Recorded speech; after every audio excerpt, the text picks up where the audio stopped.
Hello, hello, welcome to part 2. Zwei. Dos. I don't know, I ran out of language. San. Duh. Yeah. I did that. Duh. I wasn't listening. Of course you weren't. San. Yeah, episode San. Part 2 of our Mount Rushmore run through. If you watched, hopefully just before this, or maybe last week, depending on when I've released it. Don't know yet. Yeah. You would have seen us gone through such things as our GOATs list, our WWE, WCW, ECW, TNA lists of our Mount Rushmores, as well as managers and women, as well as our worst champions list as well. Remember, this is all our opinion, our personal choices of those lists, and where we think they deserve their. Boss was very much a overall retrospective of, like, you know, who promoted it as well as who did the in-ring work and stuff like that. And mine was just generally who I think should be in it because I'm the fucking best. Yeah. But yeah, so basically what we're saying is we're not trying to claim that I'm not trying to claim that I am right, but they are my opinions. I will defend my position as best I can. But we do want to know what you guys think. Which of our lists do you tend to agree with the most on each one? So when we look at things like the best faces, the best heels, do you agree with the list? And also we want to know what your Mount Rushmore would be. But before all that, we want to give a little quick shout out. Geek, tell them all about it. Yeah, so I've also, to quote Jay-Z, allow me to reintroduce myself. My name is the Geek King, the Cash Brew. And of course, over there, I'm not sure if he's just following us along or how another episode that he did in episode 1. It is Stevie Boss, Steve Jones 313. Boom! Yeah! And Stevie Duck! And what would Stevie Duck, if you will? I thought that was for certain groups that he was in, but I don't know anymore. Honestly, I don't know what's going on in the world anymore. COVID has ruined my fucking sense of what's real, what's right, honestly, other than walking the dog, what's outside? You know, black is white, up is down, cats are living with dogs. But first of all, what we will do is, before we start the talking, ironically enough, there was a little bit of a promo above our heads, which hopefully will pop up just now. Over in the top corner above me, it is Scream Tea. There it is, right there. Scream Tea is a candles and sculpting page on Instagram that does sell them. They are cruelty free. They are, you know, vegan friendly and all that good stuff. Whether you want to get something special for someone or you just want to make your house smell nice, because shit, they do. You know, some great scents in there and all the other good stuff. Hit up Instagram at scream_tea_ for inquiries. That's scream_tea_T, not as in this lovely Eddie Guerrero one I'm popping, but as in a cup of tea. A lovely cup of tea. Alright, now let's get back to the things as we do. Boss! What's first on the list? What's the first one? What are we going to do? What are we going to do? The first one on the list is the Mount Rushmore. What are we going to do? Boss, what are we doing? Shut up! Okay. Little Vincent Man there. Yeah, little Vince.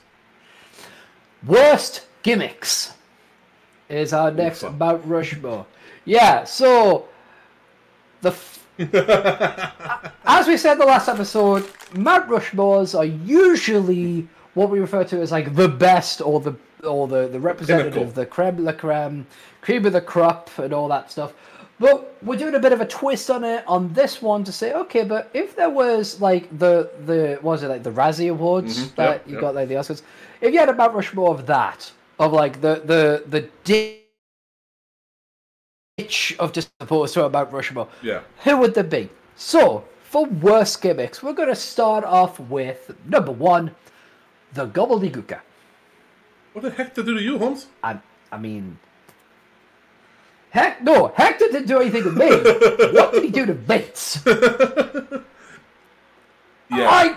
I got nothing against any of the Guerreros. The fuck is this shit? Yeah. Like, there's no denying a giant turkey. Like, it was supposed to be a sponsor. Like, well, not a sponsor. It's supposed to be like a mascot. They'd bring out and dance with kids and stuff like that. But because they'd led up to like Survivor Series for this, and There was rumors floating around that it could be a Playboy Playmate of the Year. That was a legit rumor. There was a rumor that Ric Flair might be the man coming out the egg because his contract was in dispute with WCW. That there was going to be a new wrestler called the Eggman, who Undertaker fucking hated the idea of because he thought that was going to be him. And also, all these things were floating around. A lot of it perpetrated by good old Dave in California. Fuck but yeah, yes, fuck Dave Meltzer. But yeah, it's as much as I love Hector Guerrero and as much as him and Mean Gene, by God, they're trying to sell that on their first Survivor Series for its debut. Ooh, that's a miss. Yeah. Number 2 on my Mount Rushmore of worst gimmicks, DDP Stalker.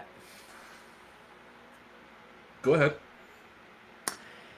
Number 1.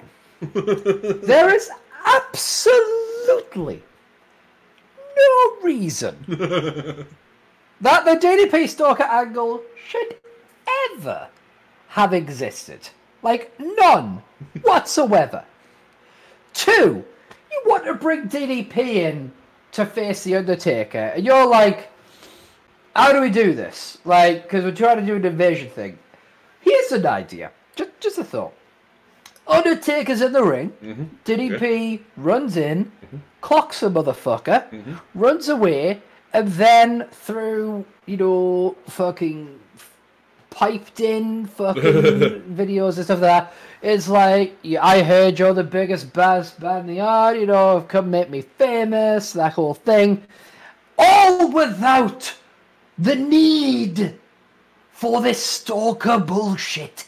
Yeah, it was a no-win Vince situation. was like, yeah, but Vince was like, no, needs to be a stalker because I said so. Yeah, I still haven't heard a good reason, and I've listened to Bruce explain that gimmick and everything on this podcast on Something to Wrestle with Uncle Conrad, but like I still haven't heard a reason why. And the reason is like we needed to bring people in. We needed to do it, and our fans didn't know who DDP was, which is a lot of bullshit. But at the same time, there wasn't that much crossover anymore that period of time. They may have forgotten DDP or anything like that, whatever, right?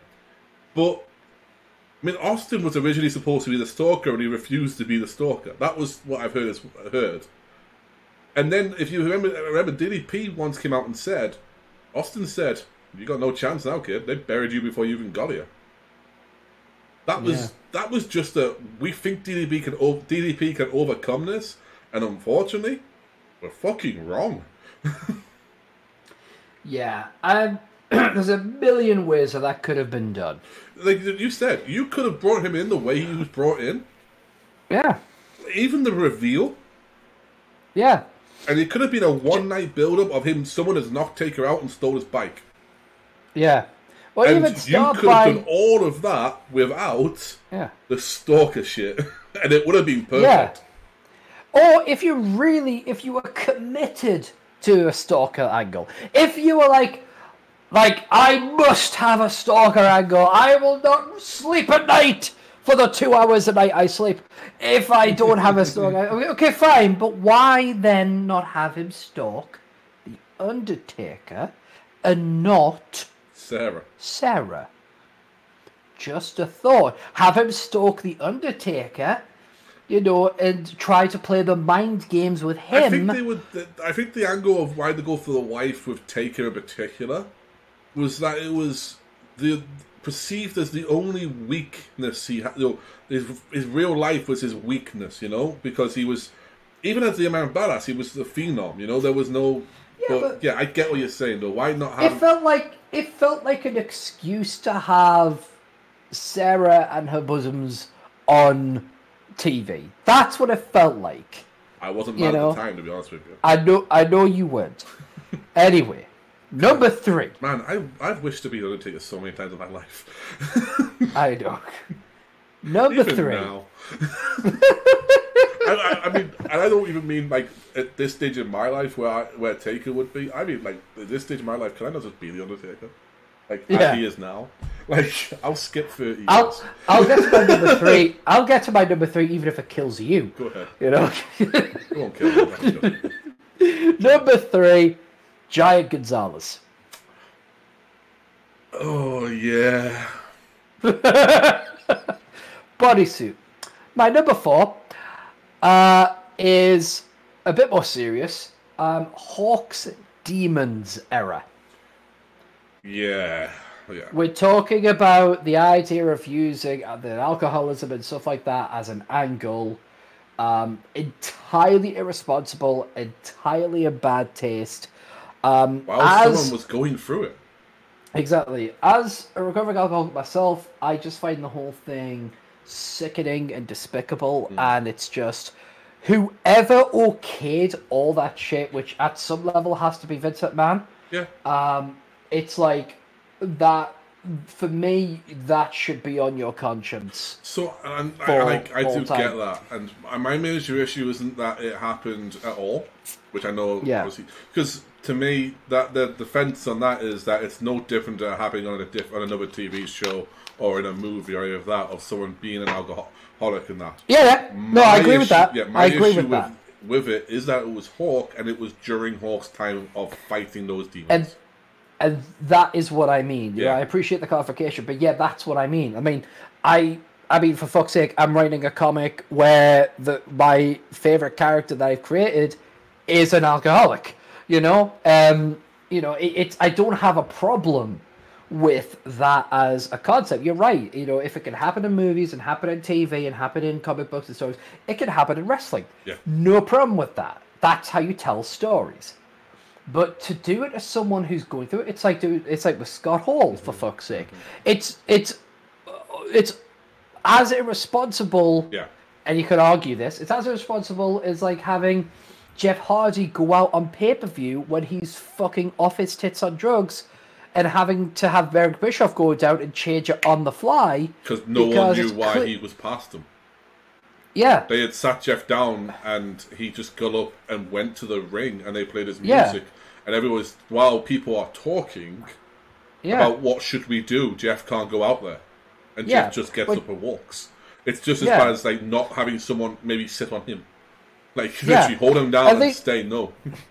Yeah, at least have it like... I think if they had had someone like The Undertaker in the locker room at that point, that wouldn't have happened. But I think the issue was that, I mean, obviously when Jeff did it, it's a different story. I mean, with Hawk, I think the issue is they went to Hawk. They said, are you okay to do this and everything else? And Hawk was like, yeah, whatever, brother, you know, that sort of thing. And I think there is an implication that has been said years later that Hawk was sure that if he didn't say yes, he was probably going to be let go, because they were already kind of weaning him out of LOD to be like a third man in 6-man tag matches. You know, it was Puke or Draws as he was known, and Animal, and I didn't mind that, honestly. And I you know, I'm a diehard Road Warriors fan. You know, and we'll get into them later on our list, but I never really minded a substitute or, you know, someone else being added to the crew. Because to me, that just makes it more badass if someone else has been added. You know, Animal and Hawk think you can do something and you can be a part of this and you're worthy of the paint and of the spikes. Yeah. Then it gives them, like, automatically, that dude is a fucking beast. You know, just, they must be badass if the Road Warriors are hanging with them. Even Heidenreich. And I know Heidenreich got a lot of shit for it, but I think that was arguably, I mean, it wasn't even arguably, that was the best Heidenreich did in the business. I'm sure. Yeah, it's the passing of the torch. Well. Yeah, and like, so that's what I mean, I didn't mind it, you know, and I didn't mind, obviously, with Sonny being added to it, that was great for multiple reasons. And then and you can see two of them, you know, you can see two of them right there whenever you see Sonny. Right in your dear. And Christy Hemme, I give Christy Hemme something of a legitimacy as well, which would be the next manager of the Road Warriors back in 05 with Heidenreich there. I think my issue is that maybe, particularly with Hawk was the guy that would punch the fort or whatever they were trying to say in a promo home. Yes. Animal would say something, he would set everything up. Tell him, Hawk. Wow. Yeah. And he'd say something that was bitey, that was catchy, that was off the, it was just, we snack on danger and dine on death. Oh, what a rush. And if he didn't finish it with then, it would be, tell him, Paul. And then, Ellering would say something, but eventually it would get back to Hawk. And Hawk was the guy who punched that point home. And all this made you feel was not necessarily as if, oh, look how bad he is for not helping his team out. It was just like, you felt bad for him. Even as a kid, you didn't understand what was... I mean, I watched this during the period of time. Like, I was watching it not live, obviously, because of the recordings, but I was watching it as live as it was to me.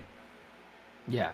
And I didn't understand what was going on. I just understand... To me, because you don't remember, kids were watching this even though they weren't supposed to. Yes. To me and to most kids, it was just, why is he doing this stuff? And, like, then that leads to conversations that parents don't want to have. Yeah. And on top of that as well, it's a case of, like, a lot of the stuff he was doing was just clumsy. Like, if you didn't know it was clumsy. So you were laughing at him. And that's not what you want in that situation either. Because you just start to laugh at him going, he's just falling over, or he's tripping up, or look at him, he hasn't got his shirt on properly. And JR would say it with a serious tone and stuff like that, but still, to a kid, you don't know that stuff. And I think that was a problem for a lot of it. It was horribly bad taste that you had someone else go out there and do that. But then it just came off wrong. Yeah, 100% agree with that. But yeah, I mean, that's a solid list you've got there. There's no real arguments at all. I mean, I love the fact that you didn't even give one for Giant Gonzalez. A story that's come out recently for which is something I love about Taker doing this sort of interview stuff now. He's opened up a bit more. Is Taker? He says it on the Yoko. He doesn't say all of it, but he says a little bit on the Yoko documentary on Icons, Yokozuna on the network, which I definitely recommend go out and check out to anyone, because it opened eyes up to me and so much great stuff about Yoko. Taker turns around and he says him and Vince are in the back during like Yoko's first few matches, just watching the crowd and watching the reaction. And Taker's watching the match, and he turns around and he goes to Vince. He goes, "Please, give me someone." Because he's had a few at this point. He's had a few stinkers. It's like, just give me. I know we can do something. This is before they're friends or anything. He's like, I know I can do something with him. Give me him. And Vince just goes, "You'll get to him. I've got something else for you." And at that point in time, after he says that, Taker says, "No word of a lie, Giant Gonzalez walks down the corridor." and he just goes, "Oh no." Like, he knows as soon as that happens, he's just like, "Oh no, that's me all day." But yeah, man, like, yeah. Gonzalez, I mean, here's the thing, Gonzalez as well, he didn't get over at all in WWE. We know that. We've seen this thing. I can't imagine why. He had a bodysuit on, there was random bits of fur, it was weird. But he wrestled in WCW for like better part of 3 years, I think, or something beforehand, as El Gigante, or however the fuck you say it. And he was a basketball star that came over and wrestled. I think he actually was supposed to be playing for the Hawks, but he hurt himself because that's in Atlanta. They said, "Well, why don't you come do this wrestling thing with new NWA and WCW?" And he was over like Rover. Like, it was ridiculous. It was ridiculous how over he was. And I remember watching back now, going, "Where was this? Like, what happened in the 6 months you were off TV?" Because he could move, he could wrestle. He wasn't terrible. He wasn't great, but he wasn't terrible. Basically, where did it all go wrong? I think it was when they went, "Here's a bodysuit," and he went, "Why can't I just wear my shorts like I usually do?" Yeah. I mean, he's Brazilian, so there wasn't a Brazilian or Argentinian, one or two, sorry. So there was a lot of difficulty with like actually getting things across, because he didn't really speak a great deal of English. So I mean, your list there is there right up there. It's very good, strong, different to mine, to be honest with you. Very different. All right, well, I'm looking forward to hearing Geeks Mount Rushmore of worst gimmicks. Bastion Booger. Oh, fuck yeah, okay. That's a good... we have a strong start. Bastion Booger, of a man who apparently just didn't wear a lot, was hairy, bald, and fat, and just ate and ate and ate. Bastion Booger was legitimately not in a Royal Rumble one year because he ate too much and made himself sick. They didn't put him in the Rumble, and they didn't replace him. He was just one of those ones that happened back in the day when no one came out. Oh, dear God. Oh, dear God. And, and then you've got, like, fucking, on commentary, you've got, I think it's 93, so I think you've got Gorilla and Bobby. And you've got Gorilla saying, he ate too much, apparently he's gone home, he's sick. He's gone to the hospital or something. And you've got Bobby, like, going, it was from all that food he ate earlier? Like, it's like, just, come on, like, what the fuck are you doing here? It's like, there's a reason why some people don't take wrestling seriously. And his name... This might be part of it. His name is... Bastion. Bastion Booger, right? Yeah. It comes... do you know where they got that name? I don't, and I'm dreading finding out, but... It's one of those cases where Bruce Pritchard says, be careful what you say in the creative meeting. Oh, no. Bruce just turned around and went, hell, let's just call him Bastion Booger. And Vince said, yes, I like it.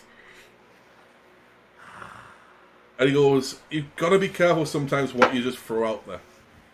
Yeah. That was all Pritchard. Well done, Pritchard.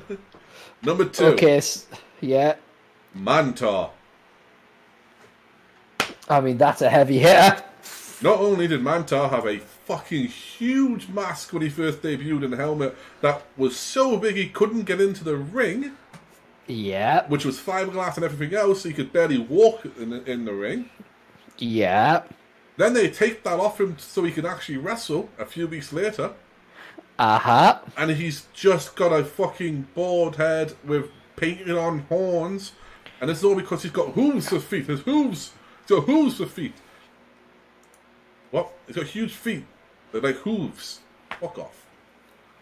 Yeah, that's just... So far, we have 2 gems from the good old New Generation days. Yeah, so who's number 3? The tag team that were in WCW. The Ding Dongs. They were a tag team that wrestled with bells on to try and confuse their opponents of thinking the bell would ring and the match was over. Would this be despite the fact that the bells would sound entirely different? Yeah. To the ring bell? Yep. Is this the kind of wrestling that if I were watching, I would probably lose my fucking mind? No, this would be the type of wrestling where you would lose interest. Oh. You wouldn't... I know you. Sometimes you lose your mind and it's fucking hilarious. Sometimes you simply just sit there and go, I'm not even annoyed enough to fucking shout. Yeah, it's just like, I'm not angry. Care. I'm disappointed.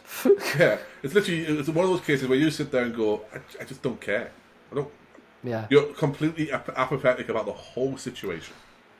Fucking hell. I believe they may have also been the tag team that were hunchbacks, so you couldn't actually get their shoulders in the ground, so technically you couldn't pin them.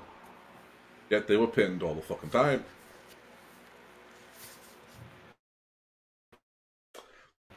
If I'm correct, if I'm correct in thinking as well, this one is a Bill Watts idea.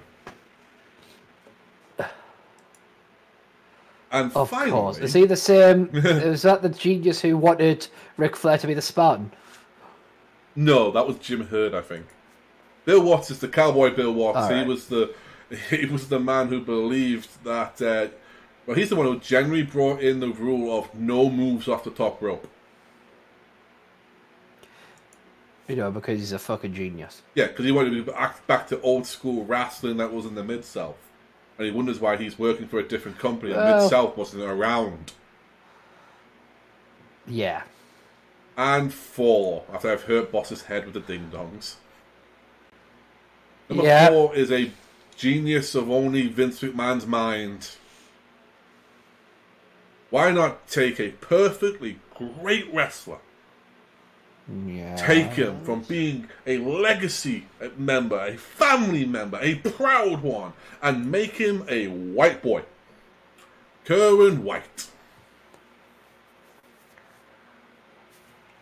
He was my runner-up. Why not take Chavo Guerrero, yeah. and make him Kerwin White, who legitimately said, if it ain't white, it ain't right. Oh, he wanted the picket. He wanted the white picket fence. He wanted the lawn. He wanted the big house on the big side of town. He even had a golf caddy that was called Dolph, I think. And he came out in a little golf buggy. He had the putter in his hand, and he wore chinos and fucking sweater vests, and he dyed his hair white. Chavito dyed his hair white so that he looked blonde. And he's there as a Hispanic man saying, terrible. If it ain't white, it ain't right. And it got heat for all the fucking wrong reasons. Of course it got heat. For all the wrong reasons. Yeah. And it's sitting, and you're sitting there. Fucking and H Christ. He turned, and obviously Eddie passes away, and Chavo's now Chavo again. And did anyone else notice that after being Kerwin White, Chavo went full Mexican? Yeah. He came out in the ponchos and the fucking, the bandana, and he had Mexican written on everything. Yeah. Yeah, it wasn't so much a 180 as it was just stepping into the literal parallel universe. Chavito went, I'm going to go full Chavito. Yes. You want to make me white? I'm going to go full Latino on your ass. I might even put a lawnmower. Yes, they were running up on my list. The Mexicos. Not the Mexicans. The Mexicos. Oh, God. There were so many I could have brought out here. The fucking goon who's just a hockey player who wrestled a match with fucking hockey boots on but no skates, because obviously that's stupid. Turning the American dream from the American dream to the fucking common man. With polka dots. You got the American dream, but he is a common man, if you will. Don't need to put me in polka dots and give me sweet sapphire. I've slept in alleys and ate pork and beans, and I'm winding down with kings and queens. I fucking hate Vince McMahon sometimes. Well, I didn't even go into the Russo fucking era. Okay, so... hold on, boss. Yeah. I would do this. I would say... Sorry, we froze up again. I would say this for Vince Russo era, and I would start the marker with one word. What? Meat. What? Meat. Meat? Sean Stasiak was meat of PMS. That meant he was literally there to satisfy them and do nothing else. And in a match against Test, when he wore wrestling trunks that were made to look like Y-fronts, like the old white trout underwear, what is it, budgie smugglers. Yes. He had to wrestle with a sexual aid in his pants to make it look like he was a bit worked up from all the Viagra he'd been taking to keep up with PMS.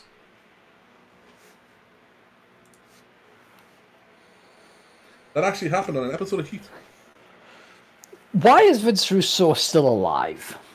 Because he's a born-again Christian, and that means he's regrets everything I don't he's done. care. You would think at some point a wrestler would just go, you know what? Today's the day I fucking kill him.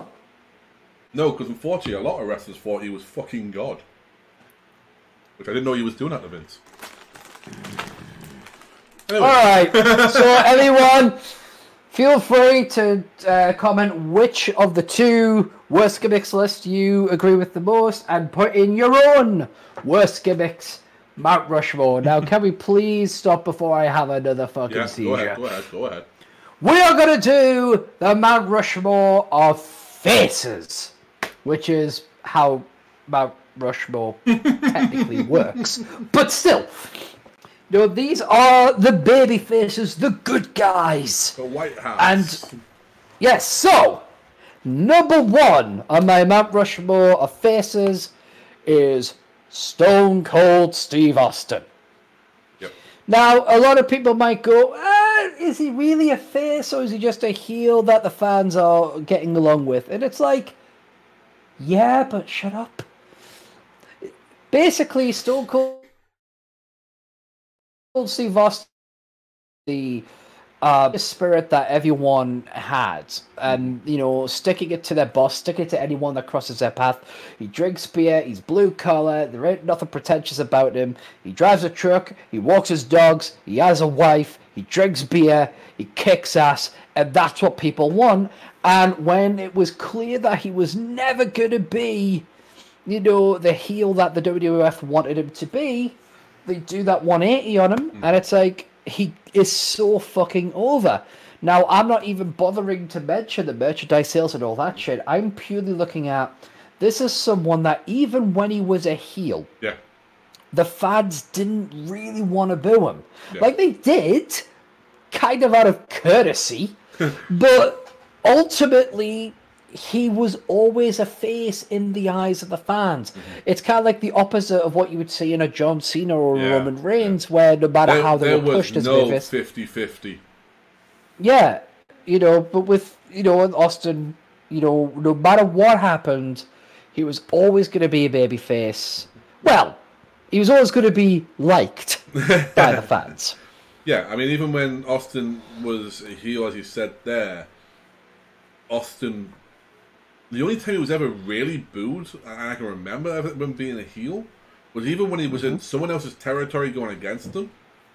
Yeah. For instance, Canada against Brett. Yes. Or when he was attacking someone that was well loved that never got attacked. JR in Oklahoma City being the one I can remember most. Yeah.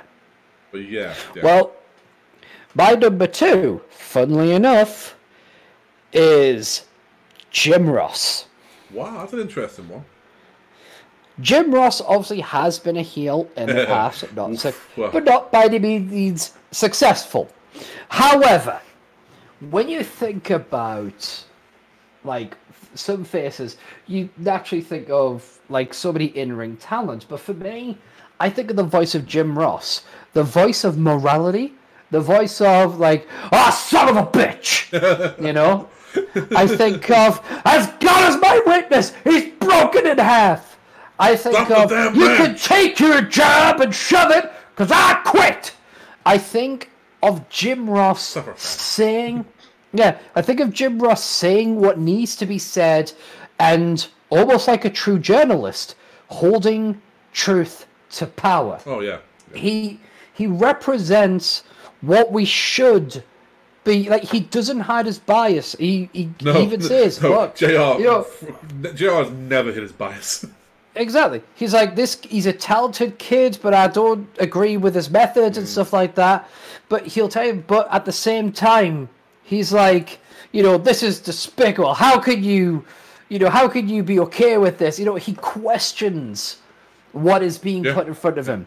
He questions everything. He is the very epitome of the emotion that the fans feel. Why, Austin? Why? You know? My thing right now, like, you're going through this. It's very passionate, and I love it, boss. I hate to cut you off at this point in time. I'm literally in my head. I'm hearing JR. No, don't do it, son of a bitch. Don't do it. You know. Yeah. Don't. God damn, he's got a family. You know. Yeah. That's a human being. You know. You hear. You know, all those ones. You know. All of it, like I said before, stop the damn match. He's gone too far. Yeah. Stop the damn match. Yeah, one of my favorite calls, WrestleMania. You know, Triple H is about to tombstone pile drive Undertaker, and he just screams, "This is too much!" And they even use that in, like, the recap, and they make it. You know, they have the reverb, so it echoes and fades, and it's such, like. Obviously, that was towards the end of JR and WWE as well. Like, exactly, like JR Jim Ross is kind of like he is the heart and soul. He is the voice. He is the fans at home. He's the one screaming, "This isn't right." Yeah, if you're not sure how to react, JR is there to tell you. Yeah, and if it's you're like, going, what's happening here? If you hear JR saying something, you listen to it. It's like Austin said, JR had this ability to make you feel whatever was happening thousands of miles away. He made you feel that it was the most important thing in the world. Exactly. And if you laid hands on Jim Ross, the fact, like, Jim Ross is one of the only announcers that was never intended to be a wrestler. No. That you could put a belt on and the fans would be like, "Sure thing, no problem." My first instance of watching JR in a ring was when he was in a match in Atlanta, Georgia, with Stone Cold Steve Austin versus Triple H in China. Oh, God. In the summer of '99.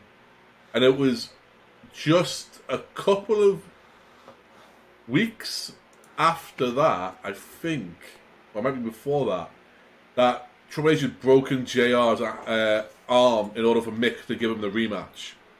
Dear God. And that place was fucking on fire as soon as Triple H grabbed a hold of JR. You would have thought someone had actually shot someone. Who shot JR? Happy accident. My number 3 on my Mt Rushmore faces, Bruno Sammartino. Bruno. What can you say about Bruno Sammartino? I mean, let's face it. Madison Square Garden, WWF Championship. I mean, does this really need to be explained? Well, Bruno was, as we mentioned before last time, Bruno was the champion. And he was there to represent the Italian Americans, and we had Pedro Morales, Bobo Brazil, the great Ernie Ladd, the big cat. Bruno didn't just represent the Italian Americans. Bruno represented the Northeast and majority of the world when they looked at Bruno. I mean, let me put it like this way: I will sum up how much Bruno was an inspiration and a babyface. Arnold Schwarzenegger got into the bodybuilding business to look like Bruno Sammartino. Arnold's whole T-shirt line of "Arnold is Uno" was based on the T-shirt of "Bruno is Uno." That tells you enough.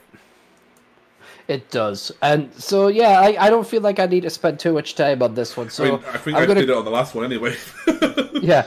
So my last one, number 4 in the Mt Rushmore faces, Ricky the Dragon Steamboat. Ricky the Dragon Steamboat, never a heel. No. I remember he wanted to be heel. Was never a heel. Was never going to be a heel. Yeah, there's no need for him to be a heel.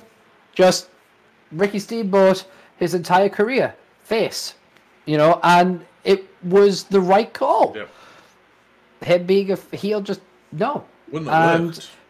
Yeah, and for that reason, he's my pick for number 4 of my Mt Rushmore of faces. So I know I haven't really recapped mine at any stage. So let me do for the first time for the faces: Steve Austin, Jim Ross, Bruno Sammartino, and Ricky the Dragon Steamboat. Geek, over to you. See, this one took me a little while to work out because there was a lot of people I wanted to put in there, and you're limited to 4, which is, what I mean. I love lists and everything else. I love making lists. I love asking about lists. The problem is when I say there's a limit on it, top 5s, top 10s. I constantly am going, maybe a top 15 would work. Maybe I can do a top 20.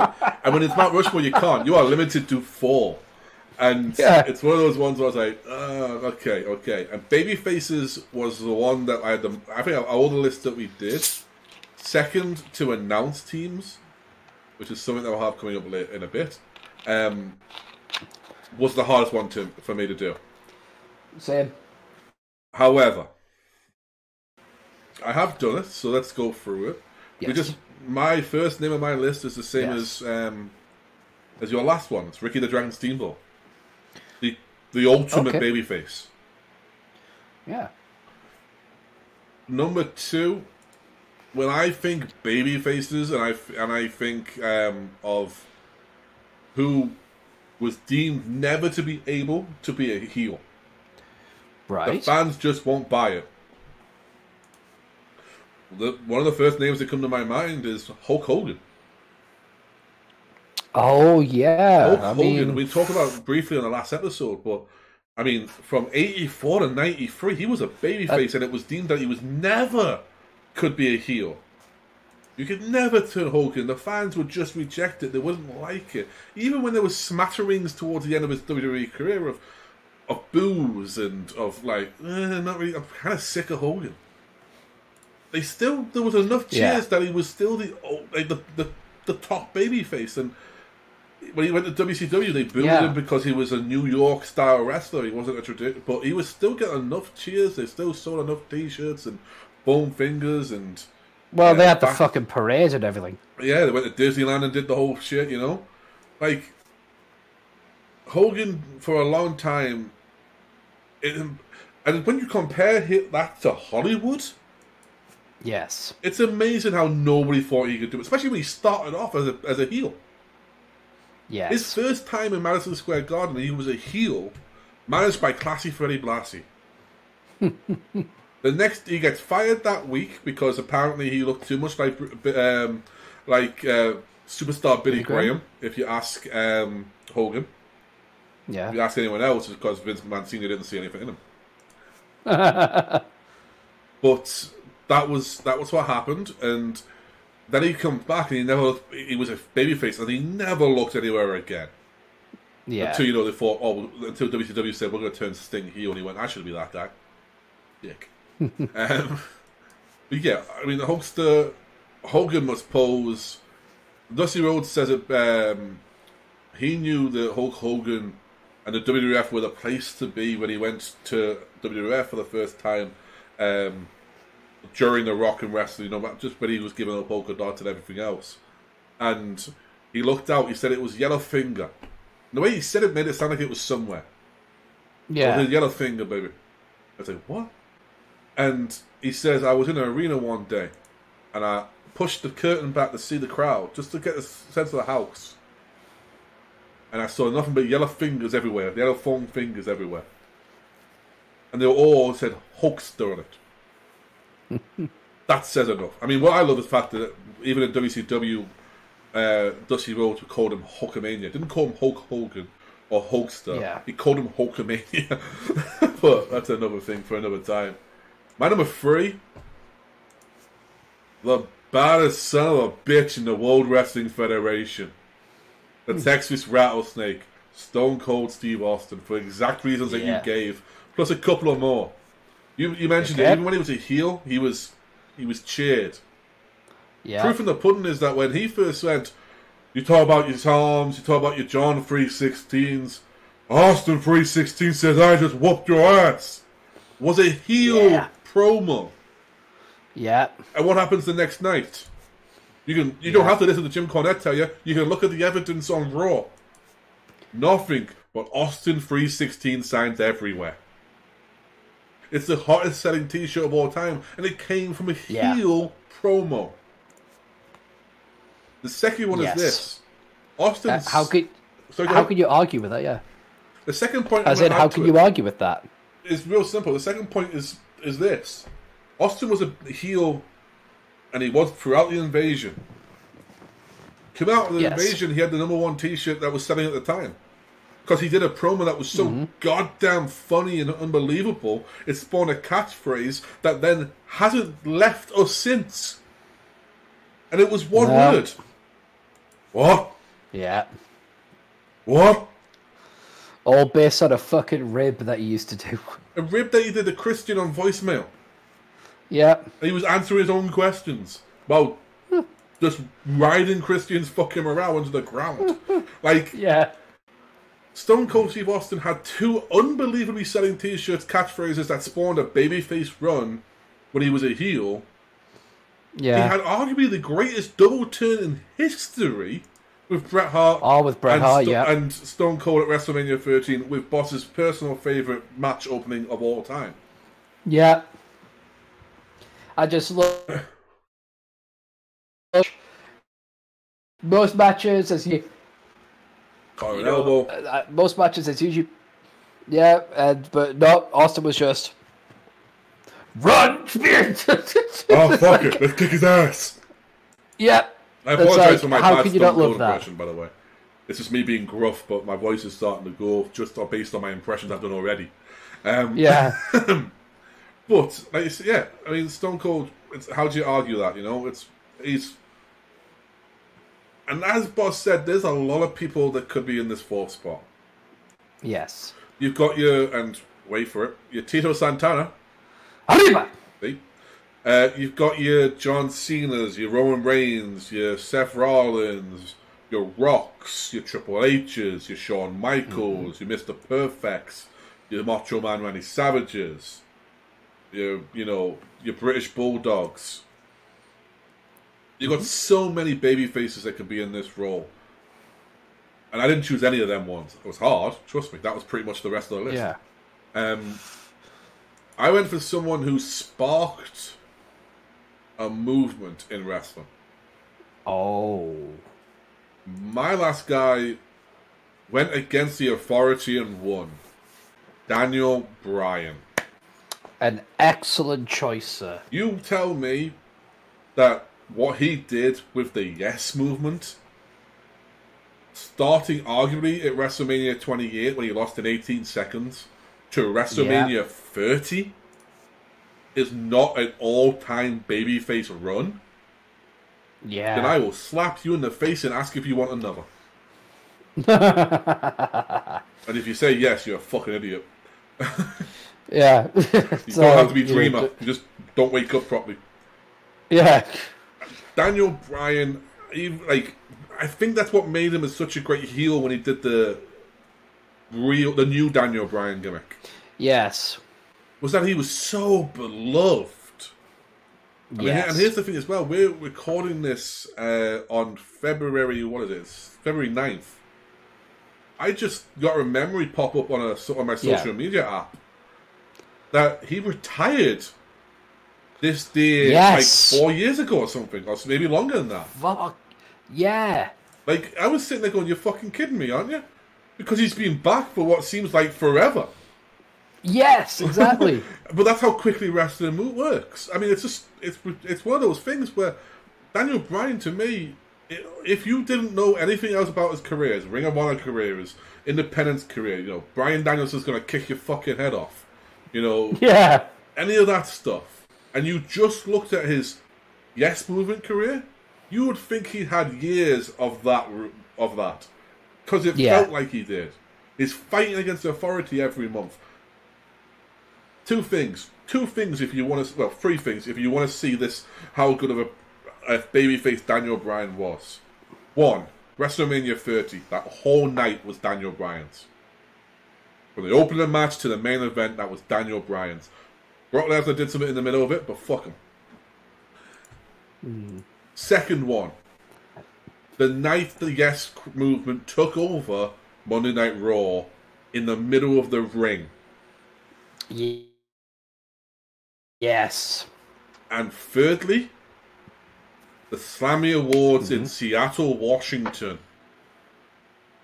Daniel Bryan's name wasn't mentioned, and they were chanting Daniel Bryan. That is 3 hours of TV that is nothing but Daniel Bryan chants until he's actually in the middle of the ring in the championship ceremony, fucking raising up the belts for the TLC match, and John Cena has to bring him forward to ask him his name, where he's from, and all this bullshit, just to get the crowd to lie down a bit. This is after fucking Mark Henry's already raised his hand and then told the crowd to shut up. Yeah. It is ridiculous. It's 3 hours of Daniel Bryan. The fourth one, arguably, for to see how much of a babyface is his reveal that he's not a part of the Wyatt family. Yes. He can't remember that, but you should. I remember that moment in the cage. On top of the cage with the yes move and going nuts. And that's another thing as well. God. Daniel Bryan did what Stone Cold did. Yeah. He left this with something that he just did, and it's become a part of everything in wrestling. What is now a thing whenever a promo is getting boring? Yeah. Or you just don't like the guy? Yeah. Yes is the first thing. And it's so simple. Yes, and point your arms up. Everyone can do that. Yeah. And everybody does do that whenever a question is asked. Or even if they tease some little bits. It's as simple as that. So yeah, my baby faces are Ricky the Dragon Steamboat, Hulk Hogan, Stone Cold Steve Austin, and Daniel Bryan.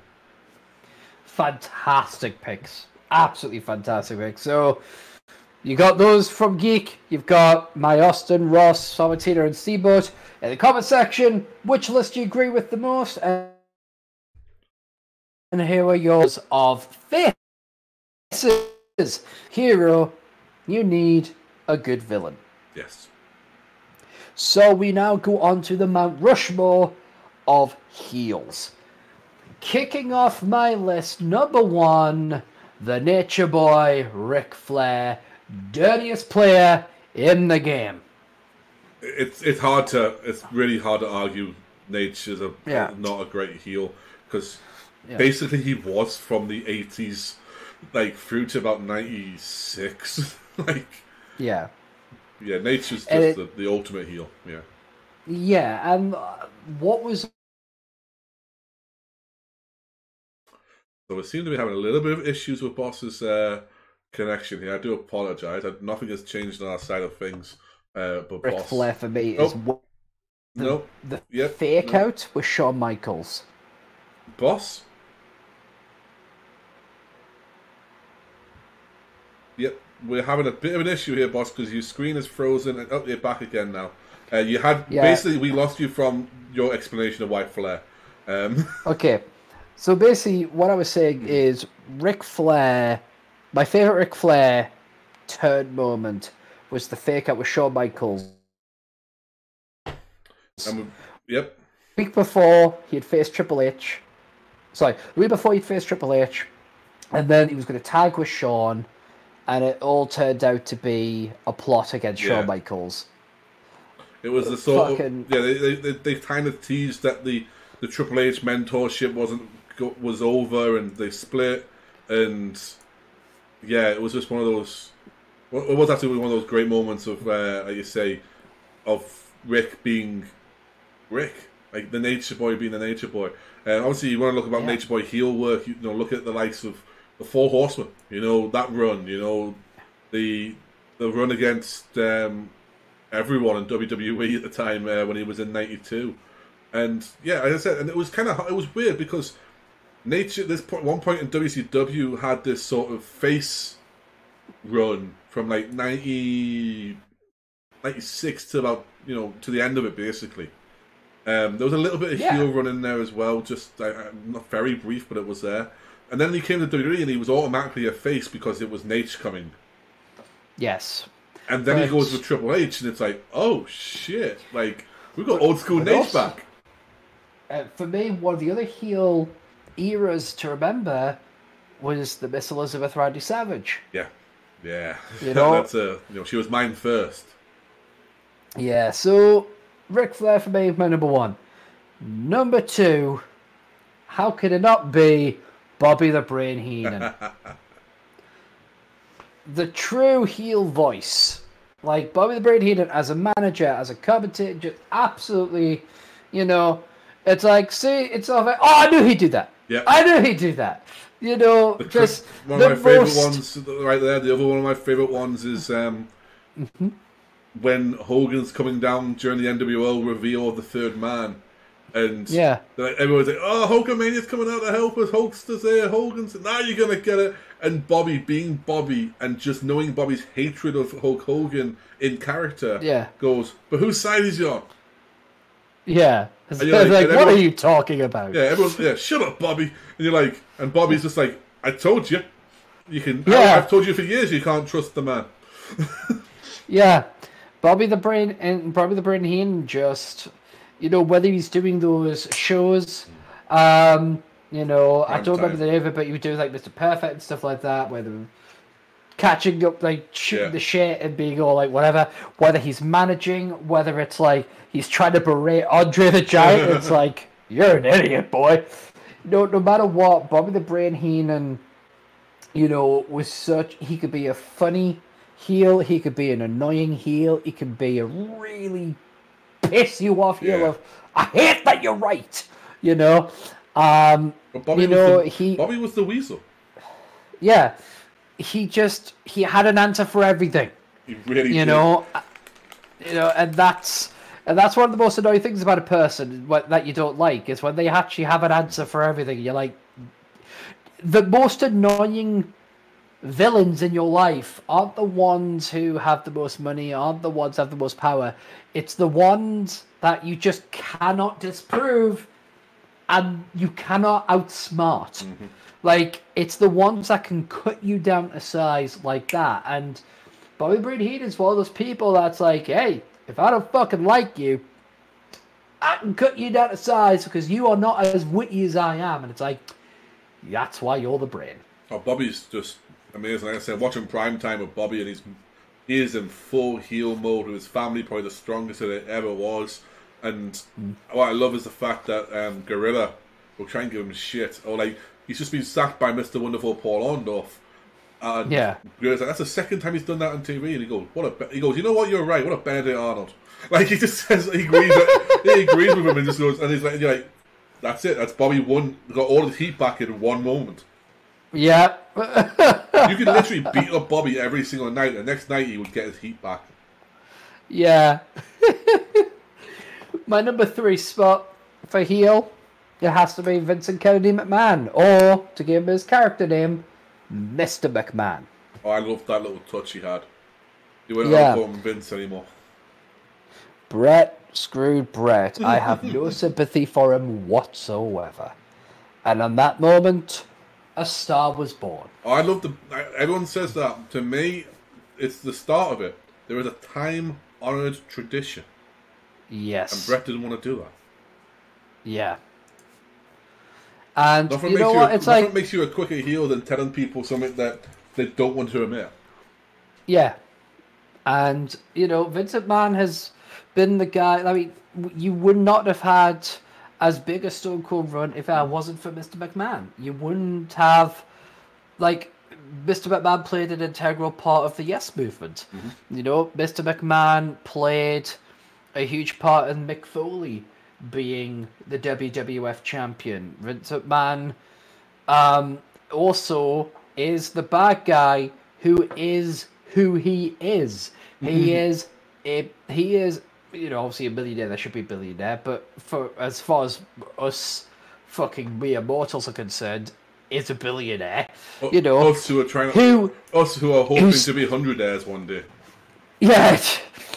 I'm just hoping to have a fucking, bowl of cereal by the end of it, But this is a man that sleeps 2 hours a night, gets by just fine, has a body, yes, with enhancement, but has a body better than most people 3 times less his age. Yeah. Is a fucking rich bitch that could, if it was like, I fancy some authentic Italian. His name is Boat, What? His boat is called the Rich Bitch. Yeah. He's so annoying because he has everything and is everything. Yeah. No matter what, here's the ultimate heel thing about Vince McMahon. The ultimate heel thing is what are you going to do? Stop watching? It's like, oh, you asshole! Because we'll all go on to the forums and be like, definitely not dirtcheapbullshit.com and be like, I'm never watching WWE again. It is literally the worst spelled WRZT, Ooh, and then and we'll type this whilst watching Superstars, so it's like shut the fuck up with this bullshit. You know, but yeah, he's just so something easy to add on hit. to that. Something to add on to that. You Yeah. know, the whole complaining loudly on the internet with my friend Mark, as Tripp said once. Yeah. There's a friend of mine who obviously is a wrestling fan. She put on her Instagram story the other day that she was taught that was, you know, someone was trying to hit her up on one of the dating sites, and the response was, "Oh, you're a wrestling fan? That's cool. I like wrestling too. Although I don't watch WWE anymore. I only watch AEW." And I put like a smiley face on it, and she just went, "Ugh, it starts." No one gives a shit about your Mark opinions. I mean, we're doing this for fun. Half the reason is so we can talk to each other about their opinions, and if someone thought it'd be a good idea. Honestly, yeah, you're not going to change anything. I said this to Boss. I think I said it off air. I don't think it was on any of our shows. But Vince McMahon and the WWE have just got $214 million from that million. 214 million. That's like, think about that. That's like 8 or 7 fucking digits. What's how much that? 9 digits? I mean, but it's basically if it's 14 million. That's 9 digits because 214 right? then 6 zeros. Yeah, that's 9 digits for SmackDown on Fox. They get 217 around that million for the USA contract on Raw. And they've just sold the network to Peacock.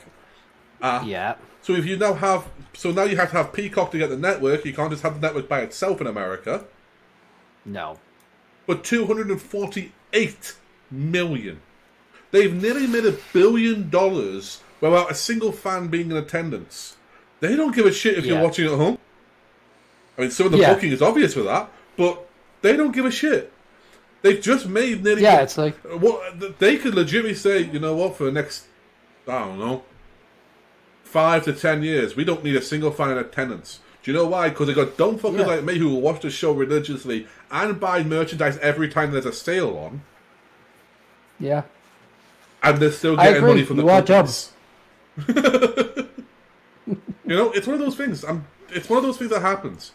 So stop complaining about it. It's not going to change. Anyway, number 4. Yes, my number 4 of Mt Rushmore of heels, the Iron Sheik. Ooh, Sheiky, baby. He had a lot. He did have heat. He had loads of heat. Yeah. Fucking bullshit! He had a lot of heat just backstage, but like...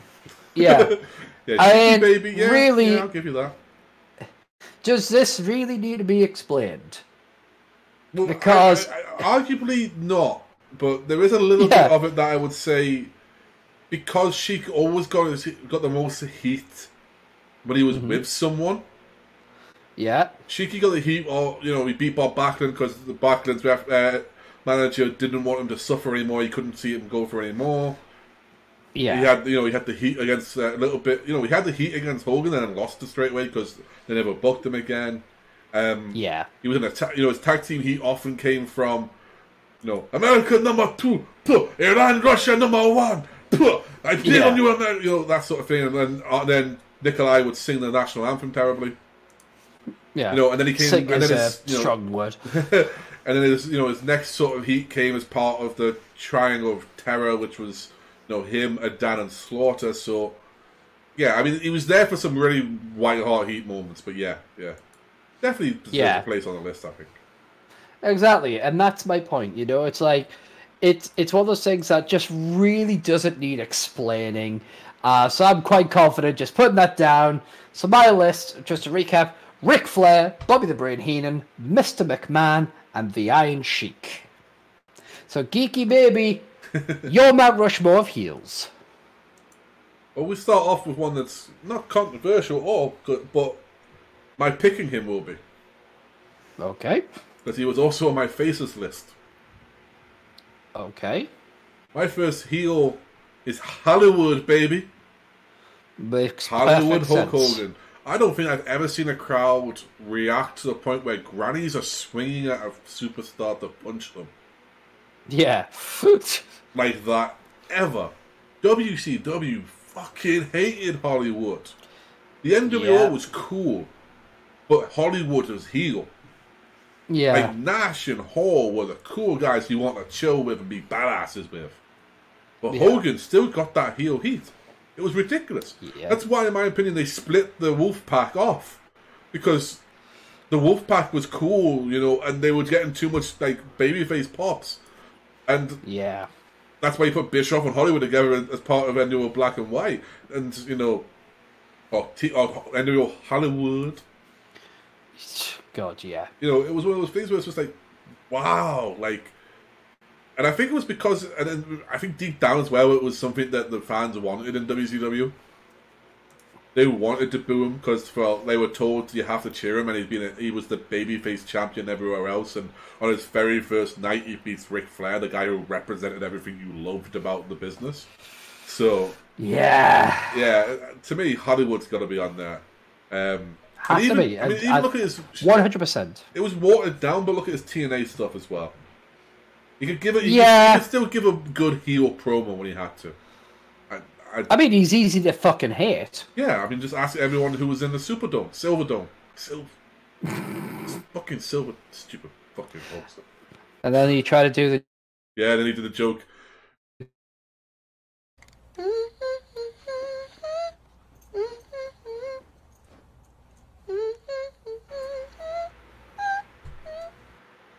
Alright, sorry about that, guys. Turns out that snow is not great for Wi-Fi or anything. No. Snow's not even good for snowmen if you think about it. Just die. I mean, yeah. But yeah, sorry about that. The last thing we heard of was mocking Hulk Hogan, which is not unusual for our show. No. And it was very much on the idea of Hogan trying to redeem himself and say, you know, Superdome, Silverdome, everything else in a place that didn't have the word dome in the title of it. Yeah. MetLife Stadium. Where the fuck you can't even do that. Yeah. And you even heard the crowd go, funny. Just, basically, as the Sheik would say, fuck Hulk Hogan. Yes, indeed. So who's next on your heel list? My heel list is you've got such a TV infomercial voice. Yes, next on my heel list is, to me, one of the greatest heels of all time, and a personal favourite of mine is Randy Macho Man Savage. Ooh, yeah. Ooh. There's when Mach was a heel, you believed he was a bad guy. Like I said, I said it previously in the first episode of this that we did, that I just didn't get why people were booing him. But you believed there was a reason to boo him. You just didn't. I just didn't understand why. Mach was always a bad guy. Remember, he came in as a heel, but he had a face manager, Miss Elizabeth, and then from there he decides to, you know, kick Elizabeth to the to the side or to the turf or whatever the fuck it's called, the curb I think it is, and bring in Sensational Queen, you know, because Liz didn't side with him, but she didn't side with Hogan either. But no. Like that was the whole thing about that, and like there was no loyalty there, everything else. And I think what makes Savage a great heel is that when Savage was a babyface, he was a great babyface. And I think often if you can do one really well, it makes you a better version of the other. Yes. And Savage was that one. When you believed in the macho madness, you believed in the madness. And when he turned heel, you're like, ooh, you bastard. Yeah. Ooh, you bastard, yeah. You got me there. I didn't think you were going to do it this time, but you did. But yeah, I mean, Savage, the thing about Savage's WrestleMania 5 was one of the... I don't know how to put it, because I don't think it was pay-per-view buys still at the time, or like that, but I know I referred to him a lot, but Bruce Pritchard on something to Wrestle With said that WrestleMania 5 is the single biggest bonus check he's ever received. Wow. Which tells you a lot about the buys and everything else that you need. Yes. And that was mainly on the whole idea. No, Hogan didn't do much different, did he? I'm gonna beat you up and pose and what you gonna do? Blah. Yeah. But Savage was the lust in your eyes. It was all that, you know. Treat me like a brother, stab me in the back. See what you do, yeah. Like the madness really took over at that point in time, and like to me, I think that's only as big as it is because of Savage. I agree.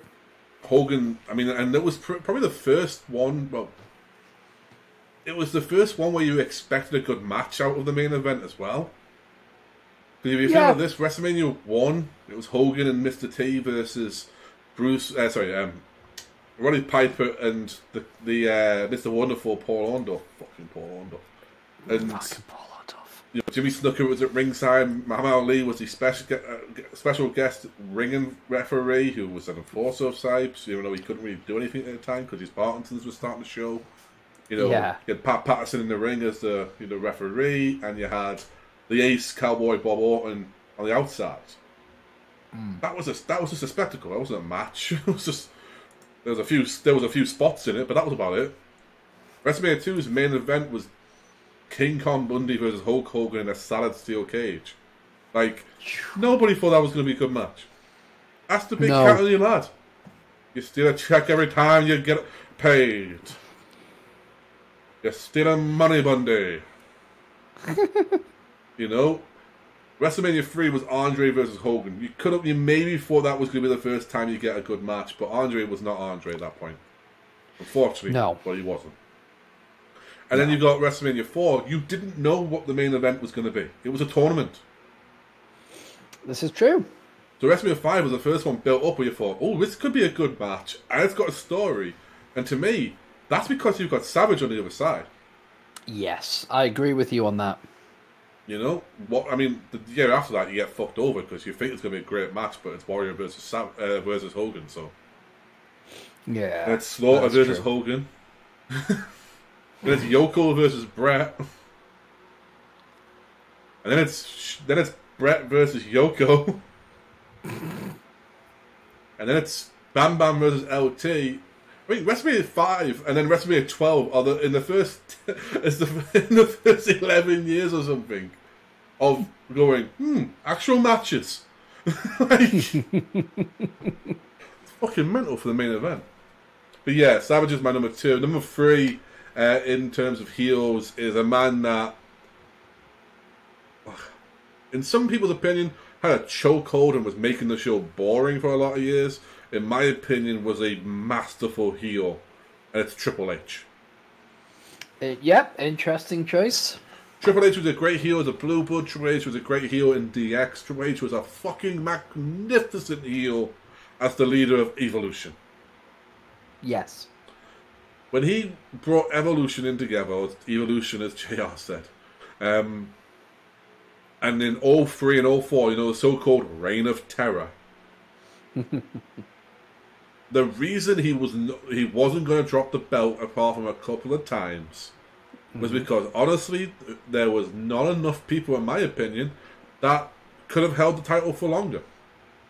No, that's a fair point. Who could give you a good run and you not expect Triple H to win it back the next month?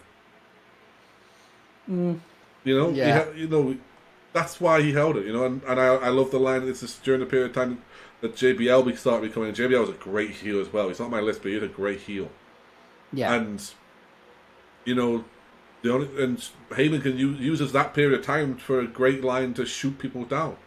The only reason you were champion from SmackDown for 8 years because Triple H didn't want to work Tuesdays. It's kind of something you were like, oh shit. Because you're like, that's probably true, Triple H worked Tuesdays, he probably would have been a WWE champion instead of World Heavyweight. Yeah. Because he was just that good. Obviously, other people are taking it as fucking something else. Yeah. Oh, he's married to Stephanie, he just gets the belt. Yeah, he's married to Stephanie and he gets the belt. As I mentioned in the last episode, I would be doing stuff if I was allowed to be with Stephanie. I mean, honestly. I just want a job backstage. Maybe the guy who plugs in Vince. Do you mean in the company, or is this a euphemism? No, in the company. I respect her as a woman. I'll do stuff backstage if she wants me to. Fair enough. No, I'll be the guy who plugs in the TVs to Vince and Triple H and Gorilla. That's it. I don't have to do anything else. I'll just spend an entire day waiting to plug those TVs in and to unplug them, and then just go to the next town and do it again.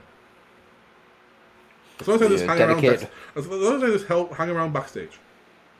You're a dedicated worker. I'll just stand in canteen, have a little bit to eat, talk to the guys, talk to the girls, talk to those who don't identify as either.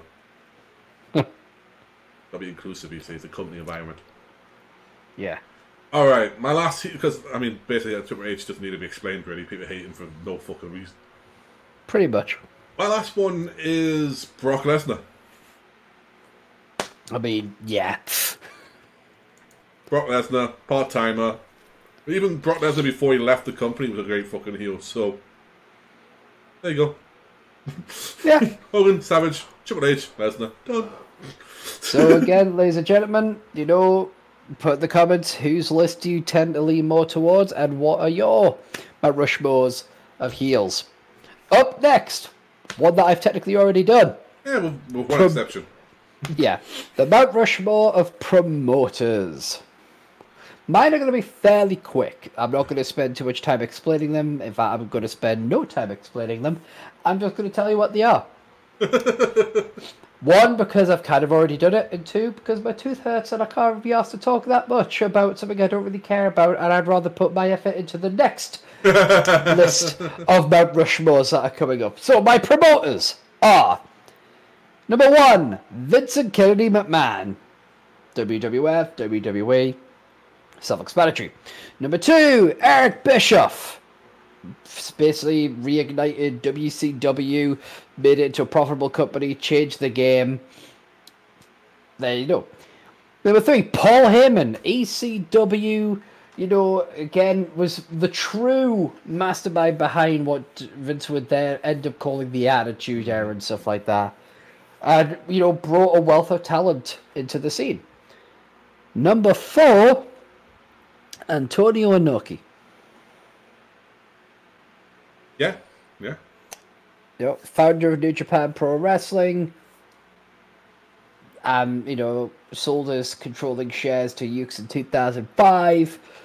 Went into politics. He's opened up his own company, kind of like since then. But, yeah. Yeah, the man who invented the G1 Classic, the man who invented the IWGP, the International Wrestling Grand Prix. You know, yeah, Inoki's definitely well placed on that list. He was almost my number 4. My number 4 is some are going to try and claim that he wasn't a promoter, but it was more of a booker, and they can do that.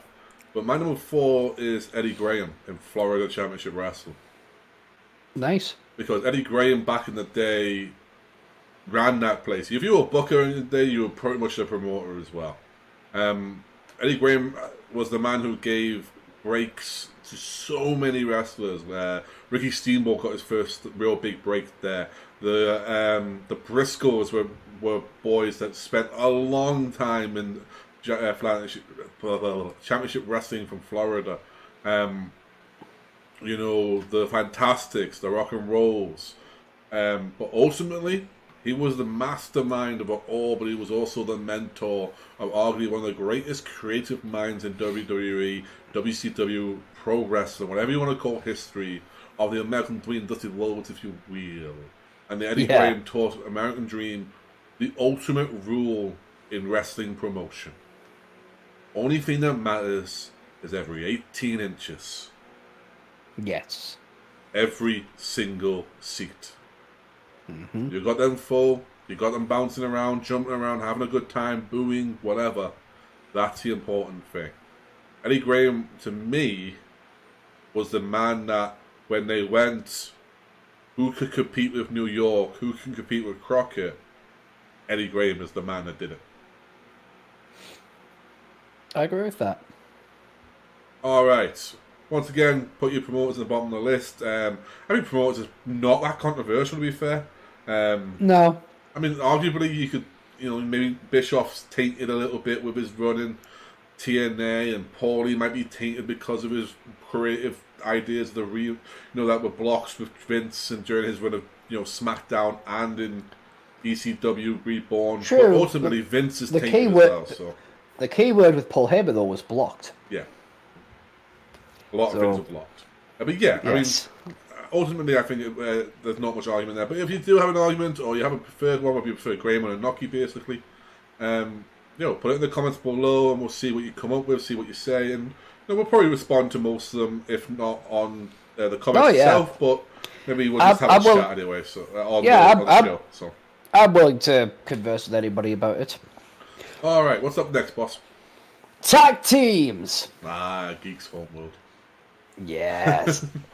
My tag team, the first tag team to appear on my Mount Rushmore of tag teams, LOD, Road Warriors.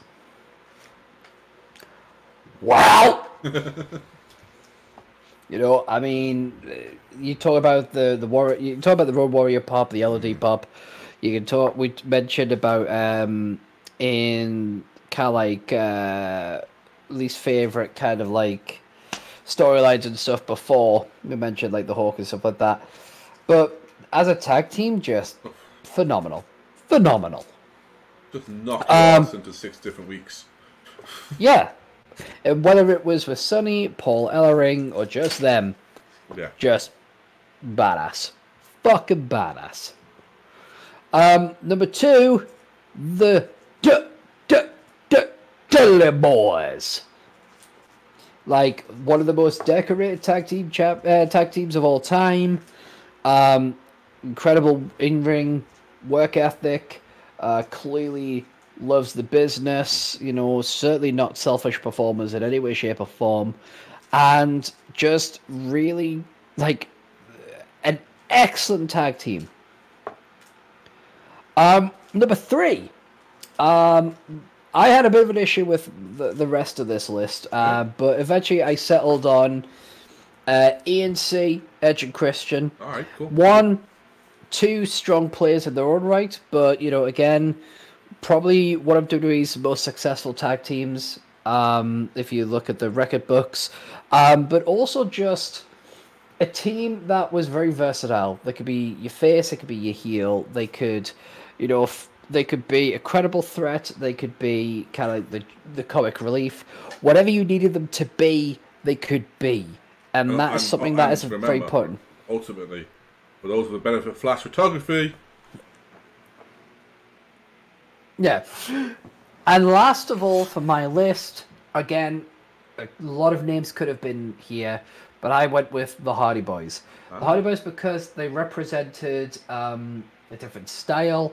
They kind of they broke away from the traditional wrestling style and showcase it. Basically, it allowed other people to have a different style. Yeah. Like, it didn't just have to be the locks and the holds and all that. It could be jumping around, flying around at the speed of sound. They were innovative, you know. Very much so. And I think that's a product. And then when you look at what they've been able to do in other companies as well, you know, I think it's important to recognize their contributions in that respect, just like the Dudleys where they've gone to other places. TNA springs to mind more than anything else, you know. So yeah, absolutely, those are my picks. Yeah, I mean, tag team wrestling for me, as you know, is very much a joy of mine. It's an art form that I think in certain places has been lost. In certain places has been hyped as not being lost and has been lost in the overall scheme of things. Tag team wrestling to me is just, it's something that I don't know why it became out of favor, but it did for a long time, and it's starting to make, well, it looked like it was starting to make the comebacks in certain places, and now it seems to have been that. I always get a hope every now and again, and then it gets, just dashed straight away with the tag team divisions. However, with that being said, I'm with Boss on the first one. The Road Warriors are my number 1 tag team of all time. They're my favourite tag team of all time. Think about it, they got a badass look, badass entrance, I was going to say bad promo, but they're a badass promo. Yes. You know, Animal, tell him Hawk, then, well, tell him Paul, wanna rush. There we go. You know, the one being that comes to mind is when Paul Ellering returns to WWE, and they don't. This is how much of an impact it is. They're not in a match at WrestleMania 8. They're in a promo. Think about that. You're in a promo on WrestleMania 8, and you're not involved in any match that's in that. And the promo is to reintroduce your manager who's never been a part of your tag team in the company. We're a runaway train. Scary, huh? Scarier now. Look who's driving the train. You know, with Paul Ellering was an unbelievable. There was a scary threat. They jazzed it up, they sexed it up when they had Sonny with them as LOD 2000 and a whole new look and whatnot. But think about it, the pop, they beat you up, Doomsday Device, it was over. You didn't have to do much more. Yeah. To me, the next one on that list, right underneath them in terms of having that sort of like reaction, pop, just destroy someone, great finisher, is the Dudley Boys. The 3D is an unbelievable finisher. It just is. You know? Yes. It's one of the most safe finishers there is. And then so you've got that to work with as well. The fact that they've had unbelievable tag team feuds, unbelievable tag team matches, and unbelievable tag team runs, it just says it all, basically, you know? I agree. They were, what, 10-time champions in WWE? Certainly something like that. Or, like, in total, because I think that's what they were saying when they did the last return and they were looking for another reign against the New Day. You know, they're just a great... They've worked everywhere and they've put people over there. They've took the runs where it's had the opportunities to. Look at the... I mean, I think the Road Warriors were the first tag team in wrestling history to become the AWA, NWA, and WWF World Tag Team Champions.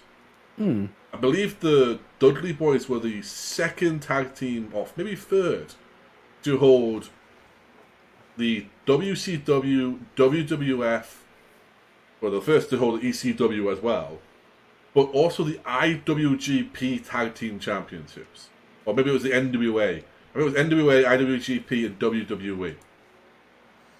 And that says something, because the only other two teams that had done that were the Road Warriors and the Steiner Brothers. Dudley Boys are a modern marvel of tag team wrestling to be. And for a long period of time, you looked at them the same way as you looked at the Road Warriors. You can't split them up. No. And then Buddy Ray goes off and does what Buddy Ray did. Like, it's just ridiculous, you know? Yeah. My third tag team is the Midnight Express. Sweet Stan Lane, beautiful Bobby Eaton with Jim Cornette on the outside. They were such a fluid tag team that they were arguably 10 years ahead of their time. That's a fair argument. They were maybe 85 to 90 roughly. And you could have put them in 95 to 2000 and they would have fell in perfectly. With the likes of the Dudley Boys, ENC, the Hardy Boys, Kai and Tai, any of the teams they would have worked with and would have done masterful. I mean, Bobby Eaton was ahead of his time massively with just doing a leg drop off the top rope and some of the other moves he would do. Sweet Stan Lane with his karate moves, his savant kicks and crescent kicks and all this. And with Jim Cornette on the outside, oh, you hated the fucking life out of them. They'd protect Jimmy, they'd hold him, they'd cover his ears. Oh, you wanted them to get their ass kicked so badly. Now, my fourth team is the one that was hard for me. Because it was basically, I have to round off the list now and I've got 17 more teams I want to put in. Yeah. And it's it's the same as I said with the baby faces. But ultimately, honourable mention goes to Arn and Tully. Oh yes, the Brainbusters are an honourable mention for me, and they were this like really close. They were, to being the champ, to being the fourth one, to be the guy. Because the Brainbusters are unbelievable talent. Now, I'm going to leave out them, but I'm also leaving out the Rockers, Strike Force, the Young Stallions, the British Bulldogs, the Hart Foundation, the Dream Team. The new Rockers, as I said, the Rockers, the Rock and Roll Express, all of the teams that Edge and Christian, the Hardy Boys, the Brothers of Destruction, 2-Man Power Trip, Jericho and Benoit, Too Cool, all of them are being left out. Because my fourth one is a homer. It's a favourite rather and probably deserves to be on there. Okay. Farouk and Bradshaw, the APA. If you got money. Yeah, I mean, come on. And I mean a lot of money.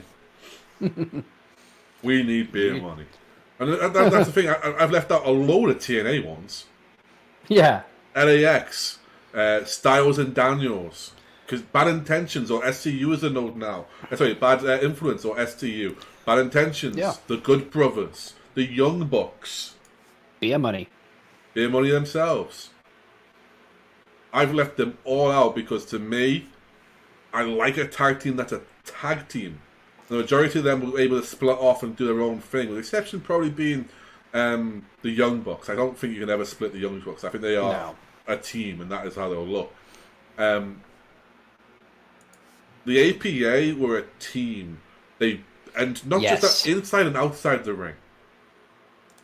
Basically, what you saw on screen, according to everyone that's ever said it, and this includes JBL, and on the most recent APA Untold, that was what happened backstage.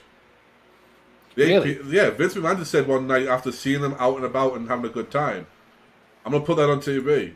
And JBL goes, what? You and Ron, sorry. And he goes, what? Yeah, you and Ron, you're going to drink beer and you're going to play cards and then you're going to beat people up. And, like, at the time, JBL thought he was about to be fired for what he did the night beforehand. Yeah. And he goes, I told Ron, and Ron thought, it's the best damn idea anyone's ever had. That was just them. That was them in real life. You know, they were the APA, and to me, that's what you want for a team. There was a realness there. There was also a violence there. You know, nobody got up from Ron Simmons' Spinebuster. Nobody got up from the Dominator, and you sure as hell didn't get up from the Clothesline from Hell. Fuck no. And if you did, you better apologize. Because and the best thing for me was that APA, they just did one recently. On the network, they do the best ofs, and they throw it on there. It's like a 3-hour playlist of the best things, right? Yeah. They just did the best of the APA. And there's some hard-hitting matches on there, some great matches on there. But a lot of the stuff that is most fun about the APA was when they weren't in the match, but they were in the match. when someone hired them and just beat the living shit out of the person. Like, half the time it became a mercenary thing rather than a protection thing. Like, yeah. And I just loved it. I loved the APA commercials. They're in that dingy office. I loved the office they had at live shows with the door and no walls. Yes. I love all of it. And to me, the APA was just, like, you wanted to be as badass as that. You wanted to walk around and know that you were just unfuckable. Like, no one could touch you. Yeah. Like, you can try, but you will not succeed. Like, exactly.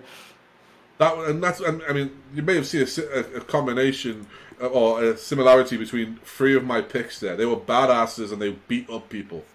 The other ones were, you know, great heels who had technical ability.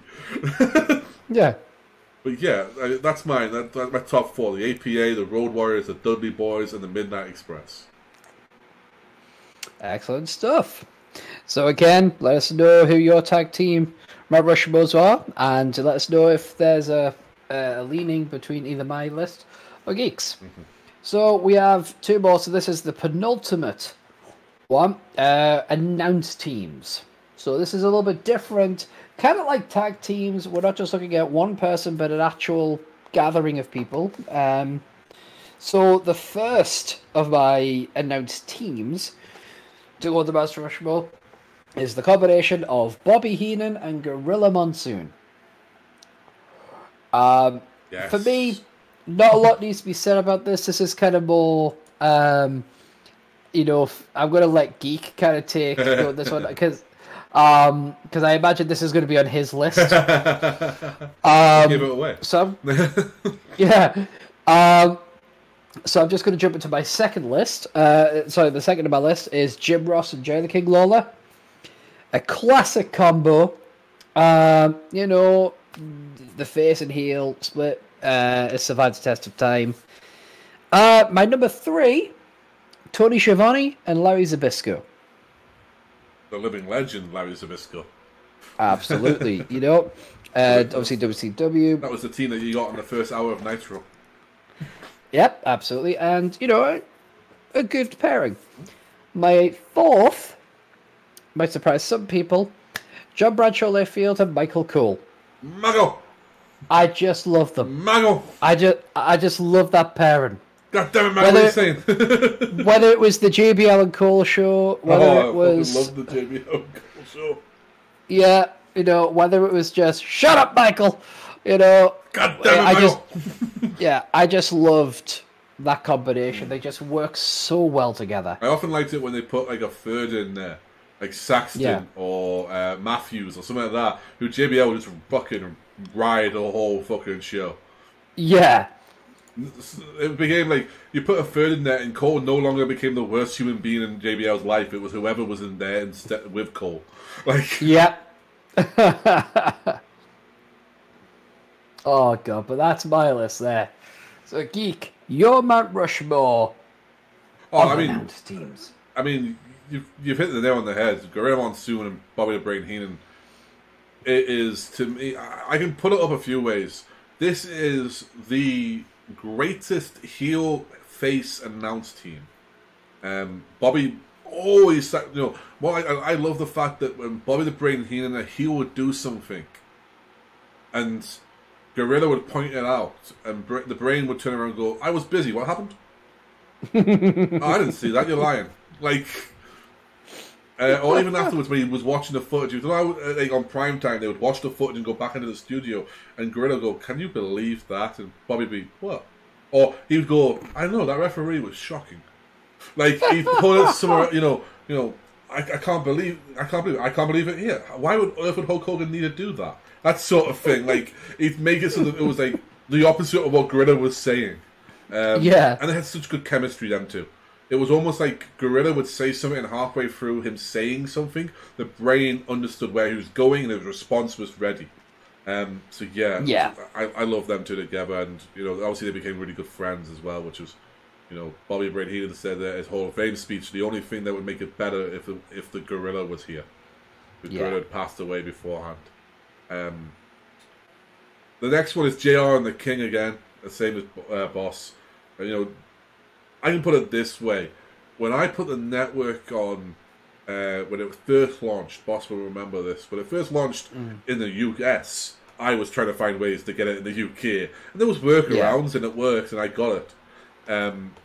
One of the first things I did, I put a Attitude Era Raw on, and I instantly, you know, with the fucking pyro and the introduction of, you know, Raw is War and the big Titantron being there and the crowd going nuts, and the first thing I see on screen is Vince McMahon walking to no music or anything like that, and you hear JR, "Welcome to Monday Night Raw, we're live," and I was just like, I'm 7 years old again. Like, it takes me right back to my childhood, like, really does.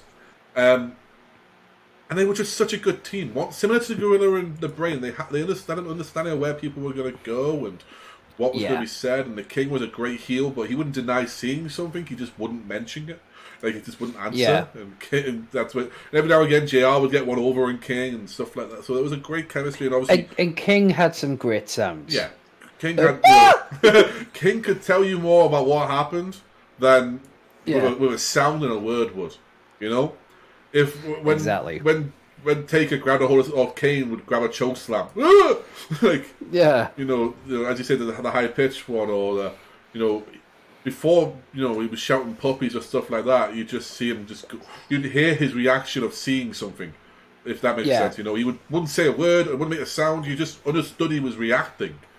Yes. And obviously JR had some fucking great lines, you know, through hell, fire and brimstone, here comes Kane. You know, business is about to pick up right here, I tell you. It's carnage, it's slobber. This is going to be a slobber knocker. Yeah, suffer fry. Yeah. It's going to be a slobber knocker. Oh, yeah, that's not a connection going. That's just Boss kicking his camera. But also, you know, and there was that great chemistry. I almost put the McMahon third on this because they was quite good as a three as well. Because King, well, JR didn't have to carry it, so JR would throw in there, you know, every now and then. What do you think, Vince? What do you think? You think he's a good? Is this your idea, Vince? Like, you know, stuff like that. But yeah, the JR and the King, and it stood the test of time. I mean, they split them up in I think it was 06 with the draft. Yeah, maybe 07. Cole went to Raw, JR went to SmackDown. And, okay, Cole has fit that role, and there's a reason he's gone back to SmackDown because of the bigger network. But yeah, JR was the voice of the WWE. And King was right there with him during the eras, you know? My third is one that you don't hear a lot, but enough to make me love them. And it's the pay-per-view team of WCW, of Shivani, The Brain, and Dusty. All right. Because Shivani would just play it. He knows what his role is, he just does his role, and he's also bouncing off the two of them. Bobby would say something, and even Dusty would react to the, you know, being the face. And then The Brain, whatever he said, it didn't matter if he made sense or not, because we know how Dusty was. Yeah. Brain would always go to Tenay. Sorry, not Tenay, it's to Tony. You get any of that? I don't know what he's speaking about.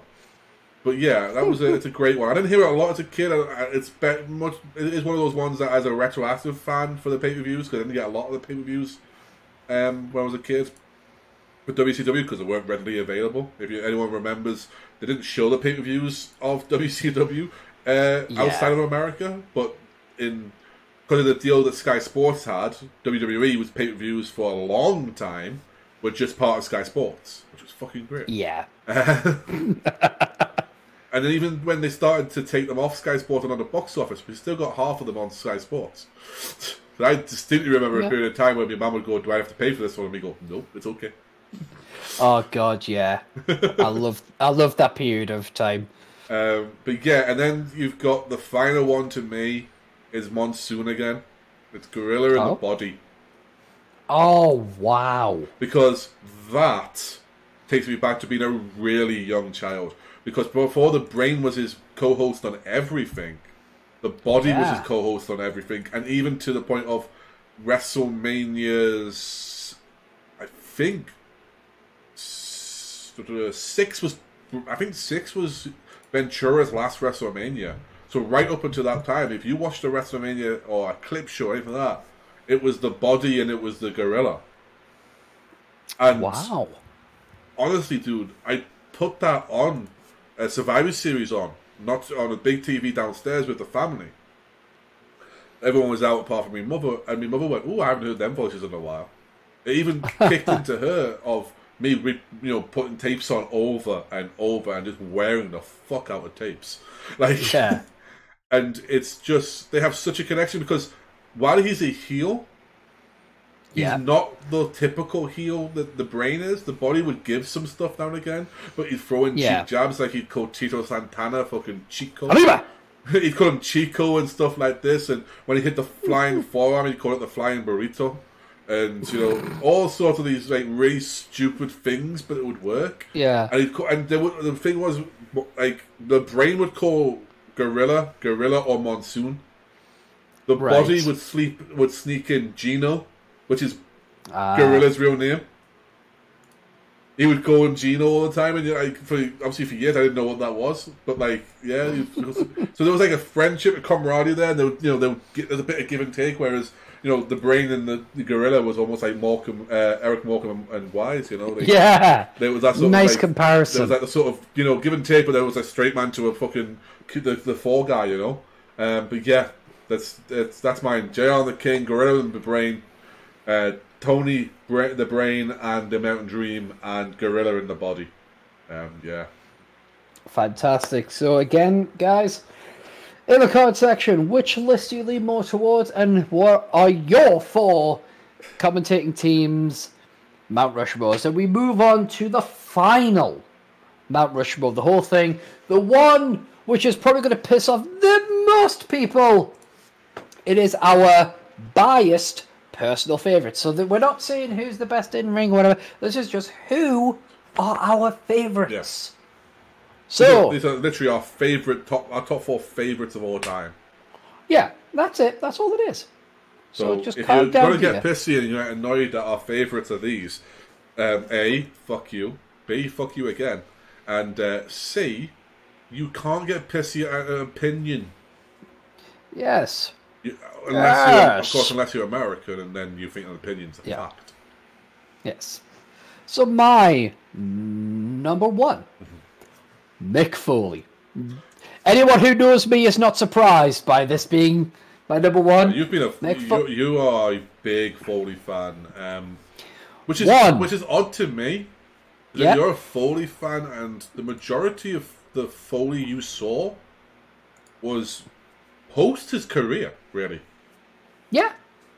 Like, the majority of Foley you saw was his TNA runs, his little runs when he came back versus Edge and maybe Orton, and his commissioner. But you saw like the end of the commissioner, really. Yeah. Yeah, so, absolutely right. It's always something that's baffled me, but at the same time, I've understood it because of knowing how your history is, but also B, you read a lot of his books as you were learning about who Mick Foley was. So that tends to be why you're a Foley guy. And he has a copy of my book. So, he didn't go out of his way to get it, did he? No, but he remembered who the fuck I was and asked me if I brought a copy for him like he had asked. I know, I'm just saying. It's not like he went on Amazon and got it. Yeah, I'm just... suppliers are available. He's Mick fucking Foley. He doesn't have to buy a copy of my book. You didn't buy a copy of my book. I don't have a copy of your book. Exactly. I didn't realise you could still buy them.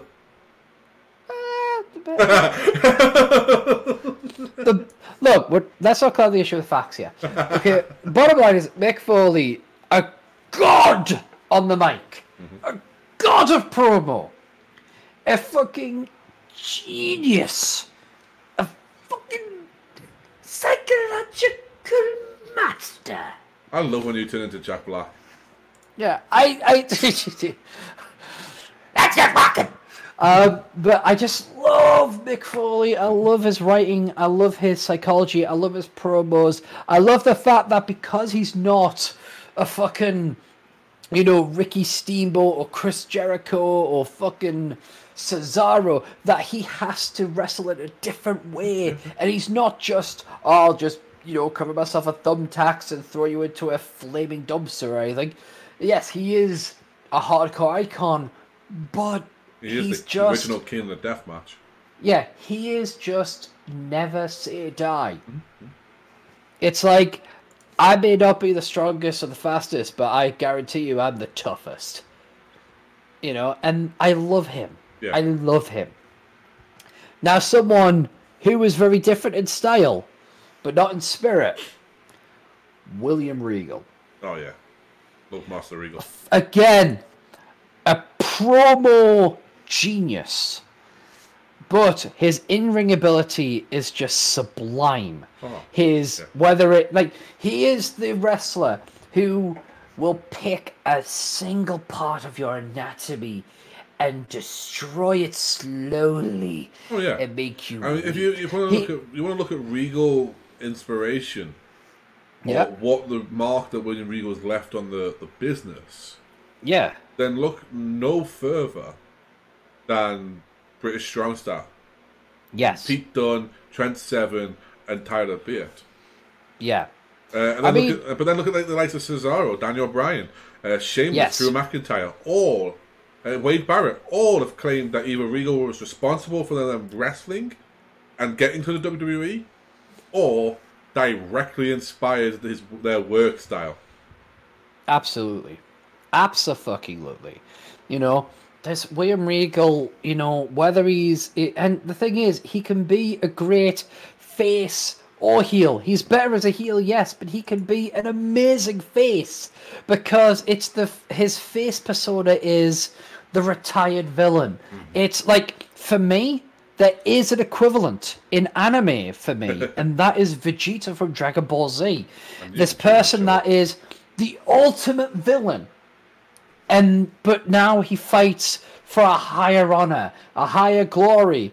And one of the best examples of this kind of philosophy, you can look at his promo against Triple H when he's defending the honor of Eugene, or you can look at his promo of him versus Cesaro in NXT. The point is, William Regal has transcended villainy and has found a different level. Look at his moments with Pete Dunne at the tournament. Yes. When Pete started like be the big shot, thought he was Billy Big Bollocks, and William Regal put him in his face, and they went head to head, and Pete just was like, "Okay, cool, chill." Yeah. And you could see that villain was itching to come out and hit him.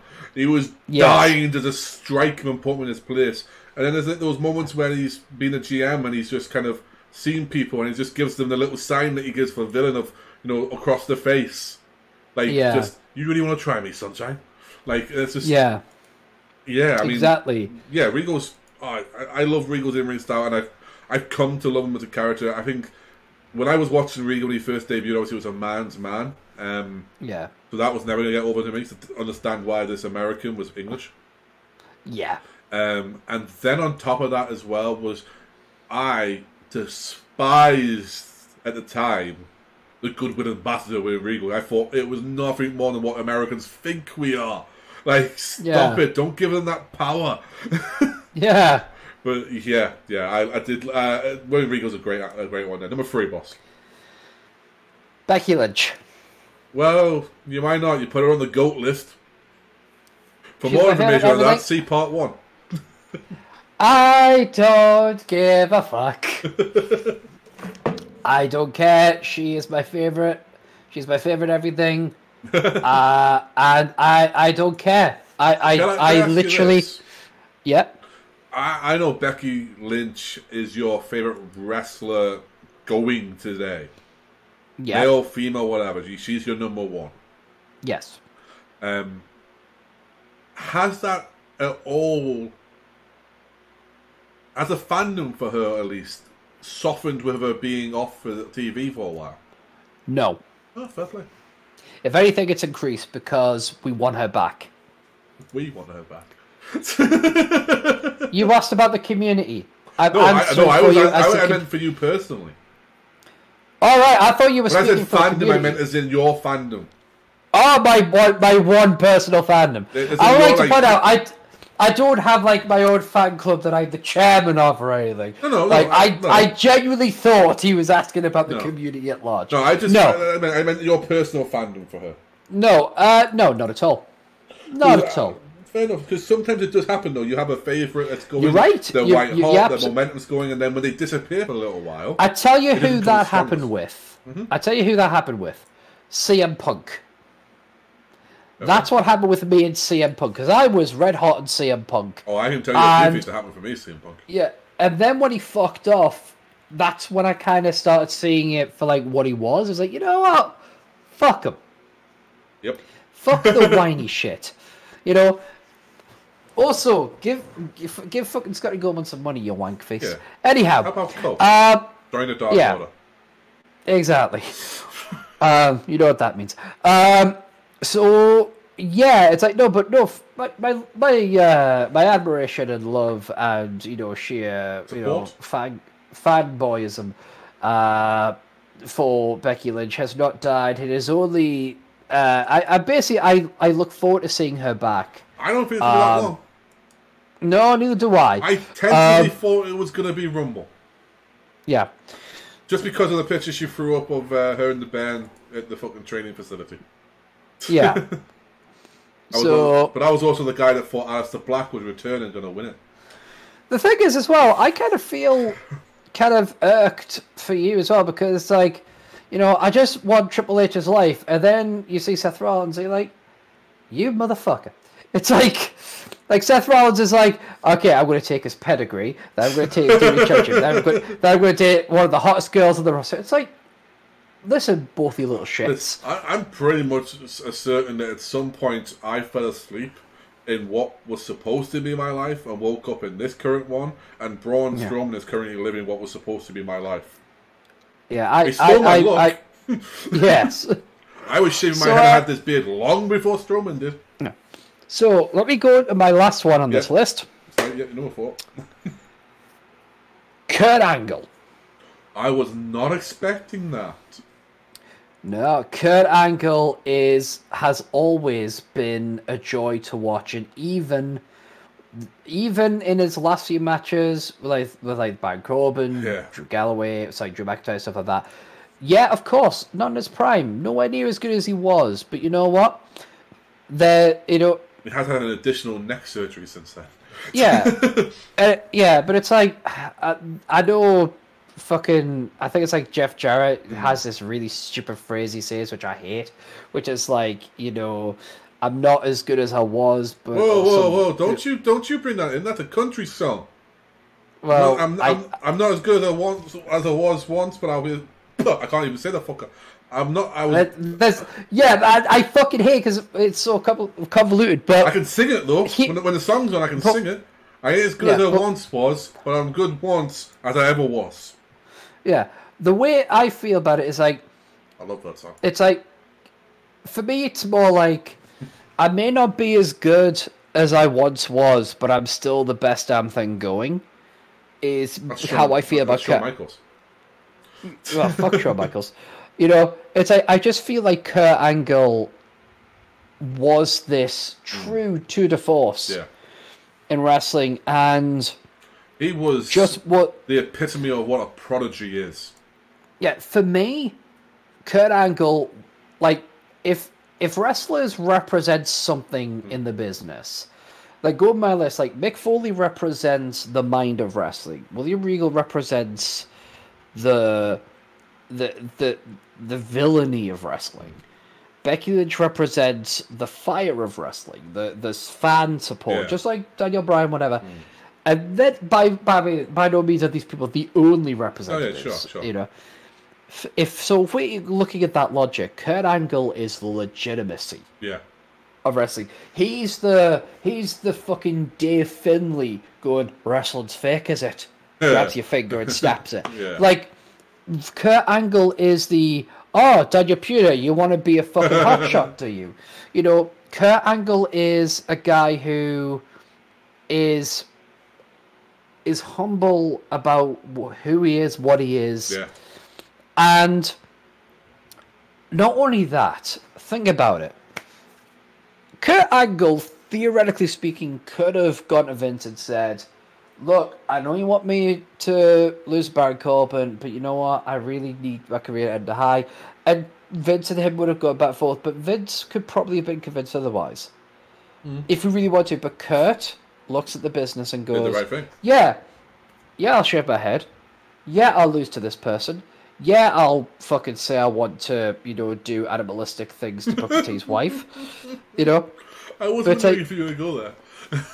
It's like, but yes, I'll say that I would make Jesus tap out, And, by the way, one of my favourite promos he ever did, And before anybody says... It was the one in the build up towards the Elimination Chamber where he goes on this tirade and he's like, if there's anybody, you know what? And he's like, let me tell you something. You know what? I'm not a fan of black people. I don't like this. And if there's anyone in history I could lock on and make tap out, it would be Jesus. And Lillian's going, why the hell are you saying all this? And Kurt says, because no matter what I say, these morons are still going to cheer for me because they hate John Cena. And everyone cheers. And I'm like, and Davari's there just going, yeah. It's like, for that brief moment of time when he was managed by Davari. But it's like... Well, when he had the crowd edited as well by Bischoff. Yeah, but, and here's the thing. Kurt Angle and the You Suck thing, there was a fantastic moment when... people, someone was, saying, stop saying you suck, and Kurt goes, oh, they're saying that for me. Back off. They're my you suck chants. But my favourite thing of all time, it wasn't even the milk truck, but it was that period of time. The Dairy Queen. When Austin was the villain and Kurt stood up and became the hero. Yeah. And Kurt was like, oh, I'm coming after you. That period of time during the invasion where Kurt Angle stood up and... was no longer the guy who was singing Jimmy Crack Corn and I Don't Care. Yeah. Or, answering as if he was Austin's fucking sidekick and all this. Yeah. When he became, I'm going to show you what I can do. Yeah. Yeah, that was a great moment for Kurt. So for me, Kurt Angle was just this, you know, if I could have the ability of any wrestler, it would be someone like Kurt Angle, because if I could emulate a style like that, like you've always loved the technical side. I love technical wrestling. I don't know where my love of technical wrestling came from. Just like I don't know where my love for Coco Beware came from. But every time, I'll do the bird. But, you know, Kurt Angle for me is just a guy that is like a standout guy. So if you could get these 4 people, my Mount Rushmore of bias, in a room to be like, hey Steve, we're gonna spend the evening just chilling, eating food, and having a good time and talking. Fucking, I will do whatever you want at that stage, you know? I'd be similar with my 4, to be fair. Yeah, so I humbly submit to the internet the Mount Rushmore of bias, my personal favourites: Mick Foley, William Regal, Becky Lynch, Kurt Angle. Okay. As the internet, we accept that. Geek. Geek King. The Titan of Titans. What is the Geek King Mount Rushmore of excellence? My personal favourites, my top 4, number 1 will be no surprise to anyone who's followed me for the last 9 years or so that we've been doing this on and off. Number 1's The Undertaker. Of course it is. When I was a kid, I was asked at school, what you want to be when you're older? It was The Undertaker. You have his symbol on your leg. I do. I have it tattooed on my leg with Dead Man Ink above it. And as a kid, I was not asking to be a Undertaker, which was an Undertaker, which would have scared them enough as a kid. But I was like, no, I want to be the Undertaker. I don't think you understand me. He is, to me, an unbelievable character that has happened, that stood not only the test of time, but the test of reimagination, of reapplying something, of going backwards and forwards with all sorts, of sticking through, what is it, arguably 4 eras of professional wrestling, maybe 5. Oh, fuck yeah. You know, from the golden age to the new generation, to the Attitude Era, to the Ruthless Aggression Era, to the PG era, to the reality era that we're in now, according to some fans. That's 6 eras of just counting that. Yeah. And every time Taker was there. Taker's beaten your heroes up since you were a kid and your kids' kids. He's beating up, arguably you could say Taker's beating up your heroes, your kids' heroes, and your kids' kids' heroes. Yeah. And he ain't, and you know, he's been saying for years, he's digging holes and taking souls. Hell yeah. And you know, you can see it. You can watch the bicycle of the Undertaker official retirement. I choked up and let Boss talk because I was, the moment they brought Paul Bearer on screen. Yeah. I was like, that's too much. That's now it's real. Yeah. You know, I've been an Undertaker fan, diehard for years. Even when he was a heel, I thought he was funny. Yeah. Say what if you like to sleep with your own sister? Yep. And my number 2. What are you doing, step bro? My number 2 is the old Texas rattlesnake himself, Stone Cold Steve Austin. Oh hell yeah! I got sent home from school on multiple occasions for imitating Stone Cold Steve Austin. I was so proud of you. I swore at teachers, took fingers up at teachers, I stunned kids. I mean, to be fair, I also tried to put them through tables, but the tables were thicker than the WWE ones, so it didn't work. Yeah. Even when I tried again. Hey, at least you tried, and that's the important thing. That's what they keep saying. I tried the first time, and it didn't work. So I tried a second time. It didn't work. I was going to try a third time, but a teacher stopped me. I don't know why. I had 2 more kids there. And at least 2 more tries. But yeah, as Stone Cold was, I think, we mentioned it earlier. Stone Cold was every person lived vicariously through Stone Cold, and every fan did, no matter the age. You didn't know what the fuck half of it was supposed to represent or anything else. Yeah. You want to open some beers, you want to smash some skulls, and you want to sit there and just tell everyone to fuck off us. Stick the finger up, hit a stunner, walk out. Good job done. Bang, boom. Yeah. Yeah. My number 3, it's the game Triple H. Yeah, and I can completely understand why. Even before, so many reasons. Yeah, even before he became NXT's Triple H, and he became the corporate Triple H, and he got the perfect little life with his dogs and his kids and his wife and his fucking company. I wanted to be Triple H for so many years. Like I was, before I grew the full beard, I was tempted to have a little Lemmy beard for a little while. Oh God! Because I had the handlebar for, if your boss remembers, for Movember. I had the photos. I had the handlebar. I just didn't join the sides up. I was tempted. But if anyone who's seen early TMO where we were taking pictures and stuff like that, I had the Triple H beard before I grew a full beard. I used to keep the Triple H in gear. Yeah. I was Triple H in a lot of friendship groups when people compared us to wrestling. Obviously, I had a shitty Shawn Michaels, but I was a Triple H. It's fucking. And by the way, I'm just gonna say it. Fuck him. Fuck EVD. Right up the wrong one. I wanted to be Triple H and wanted to be able to hit. There's a reason my dad calls a sledgehammer my little friend. Like, look at your little friend. Yay. Like the thing is, if we were DX, I feel like I'd be Road Dogg somehow. In modern DX, yeah. Yeah. I'm certainly not Shawn Michaels, and I'm sure as shit not China. No. I mean, in DX without Shawn, let's have a think. Maybe the guy that imitated Owen Hart for the week. That comedian. Yeah, I don't think you had I don't think you can really claim any of the other ones. Maybe Road Dogg's history would make sense. Yeah.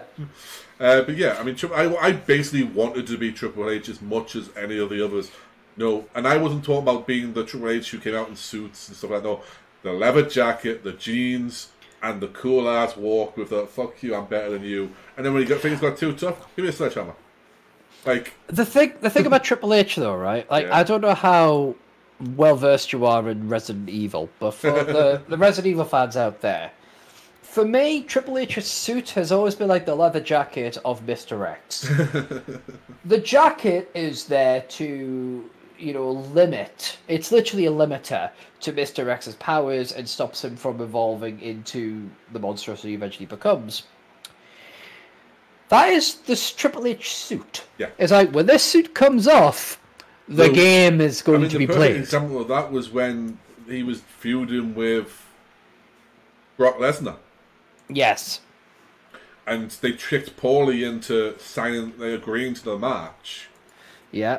And the reason was Triple H, there was no suit, and it was a remarkable change in attitude. Yeah.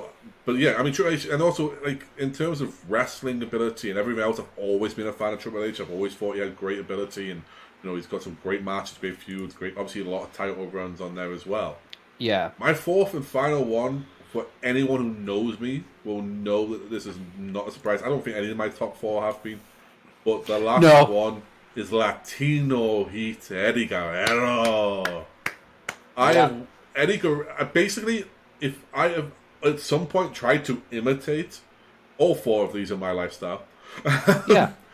Eddie Guerrero, Boss knows, old fans of TMO know. You do not show a picture of Rosa Mendez without hearing Geek go, "Ole Masita!" That's just how it's been, it's how it's worked. It's one of those things. Always. And it's not just with Latina girls. Apparently, I do it with most now. You know what? Here's the thing, though. Like, there is, like, in all the people you've mentioned here, there is elements of all of them in you. Yes. Like, speaking, kind of breaking the character for a moment. It's like, Eddie Guerrero especially, because you are someone that will push people's buttons and you will lie, cheat, and steal in a knavish way. Like, you will make jokes, you'll be the cheeky chappy, But when the chips are down and, people need you, you can drop everything and be like, I'm here.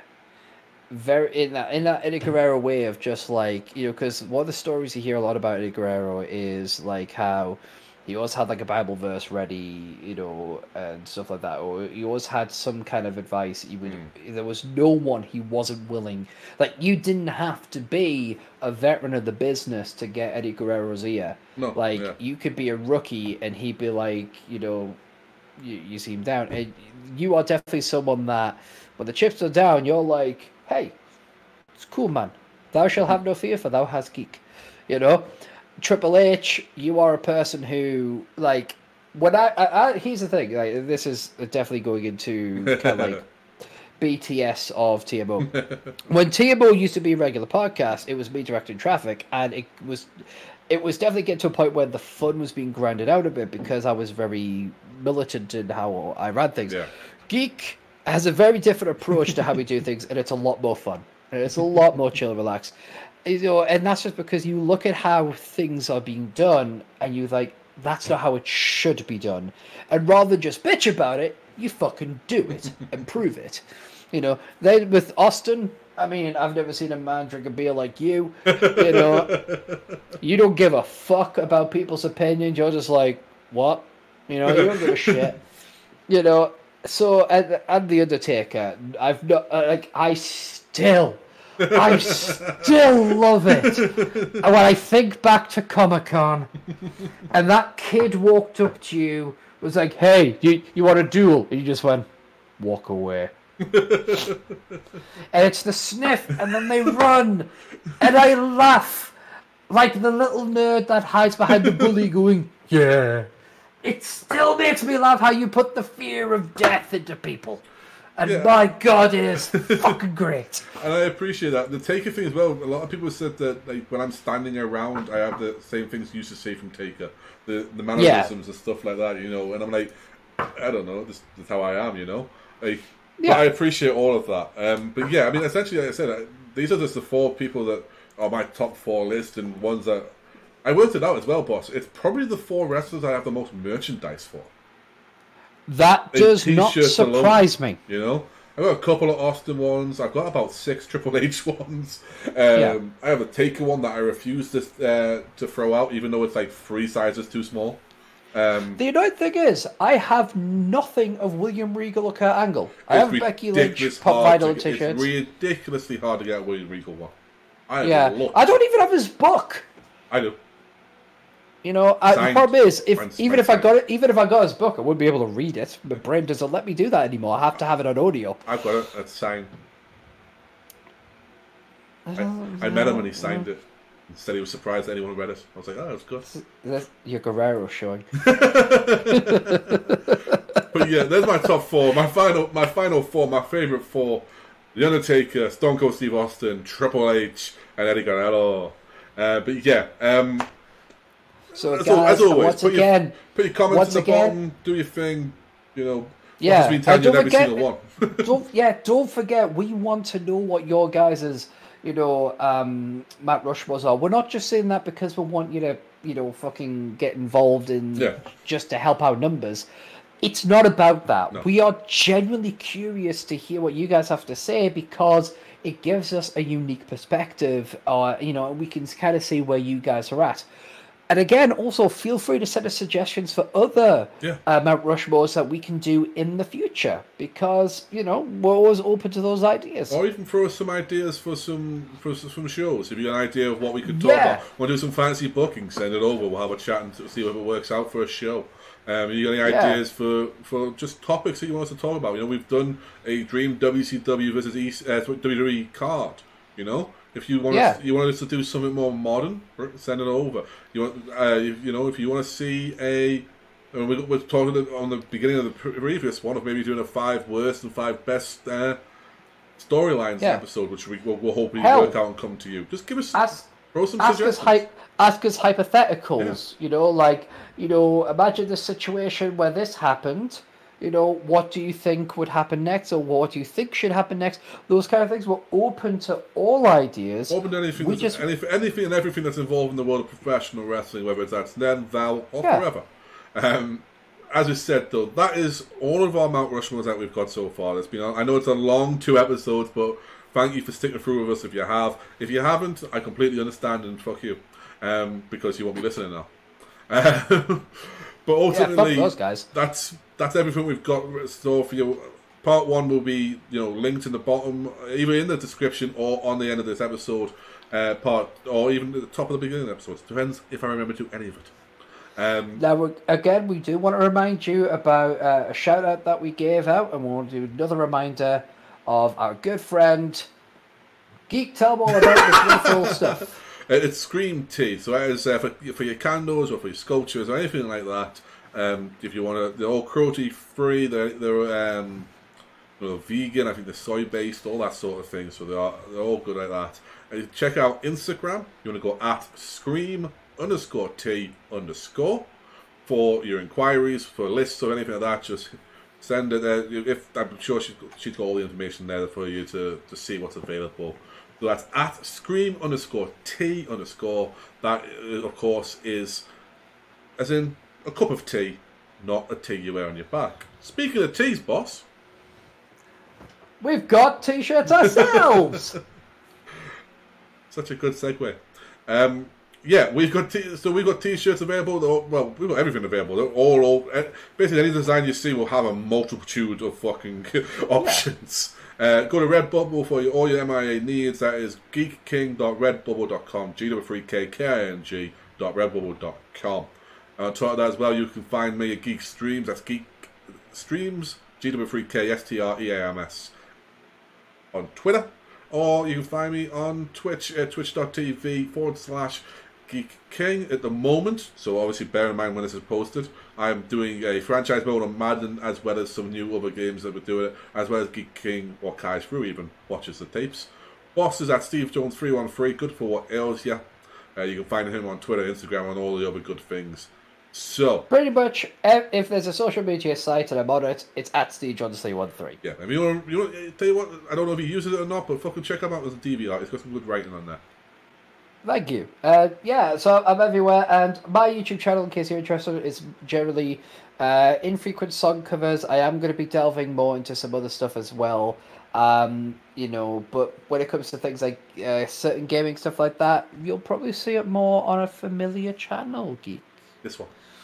But yeah, as part of the MIA Productions, part Men of In MIA. Armchairs. Part of MIA, Men In Armchairs Productions. You'll see it on here. We're probably going to do a little rebranding soon enough, but we're going to just try and work some stuff out first. Other than that, though, you remember to like, follow, subscribe, comment as you've said all through the way through the episode. Check out our stuff. See if you want to help out anyone, even if it's Scream T or ourselves. We all appreciate that going on there. I know she certainly will. And I mean, that seems to be all that we've got to say. I've plugged enough shit, I think. So I appreciate you watching for this. As we said, they're long ass shows. Whether you watch us, whether you listen, whether we have your full attention or we're in the background whilst you go on with other stuff, thank you for at the very least checking us out and giving us an opportunity to entertain you guys. We know it's a crazy time right now. We're in 2021. Hopefully things are going to start getting better. But YouTube creators are, struggling to produce, content and fight the algorithms. So for whatever reason you found us, thank you very much for giving us an opportunity. We'll hope you'll continue to give us opportunity to entertain you. We won't just be talking about wrestling. We have other stuff that happens, going forward, but for now, thank you very much, and we look forward to seeing you again. I'll hand it over to Geek, because Geek, you are the custodian of the segues. You do what you do, buddy, and I shall sit here and attempt to look pretty. As Boss said, we appreciate you finding us in any way that you do. And if you want to support us or find us in any other way, that we appreciate that too. Other than that, my name is the Geek King, the Kai's Brew. That's Stevie Boss. 13. That's Stevie Boss, and of course, this has been TotalMarkOut. Marks out.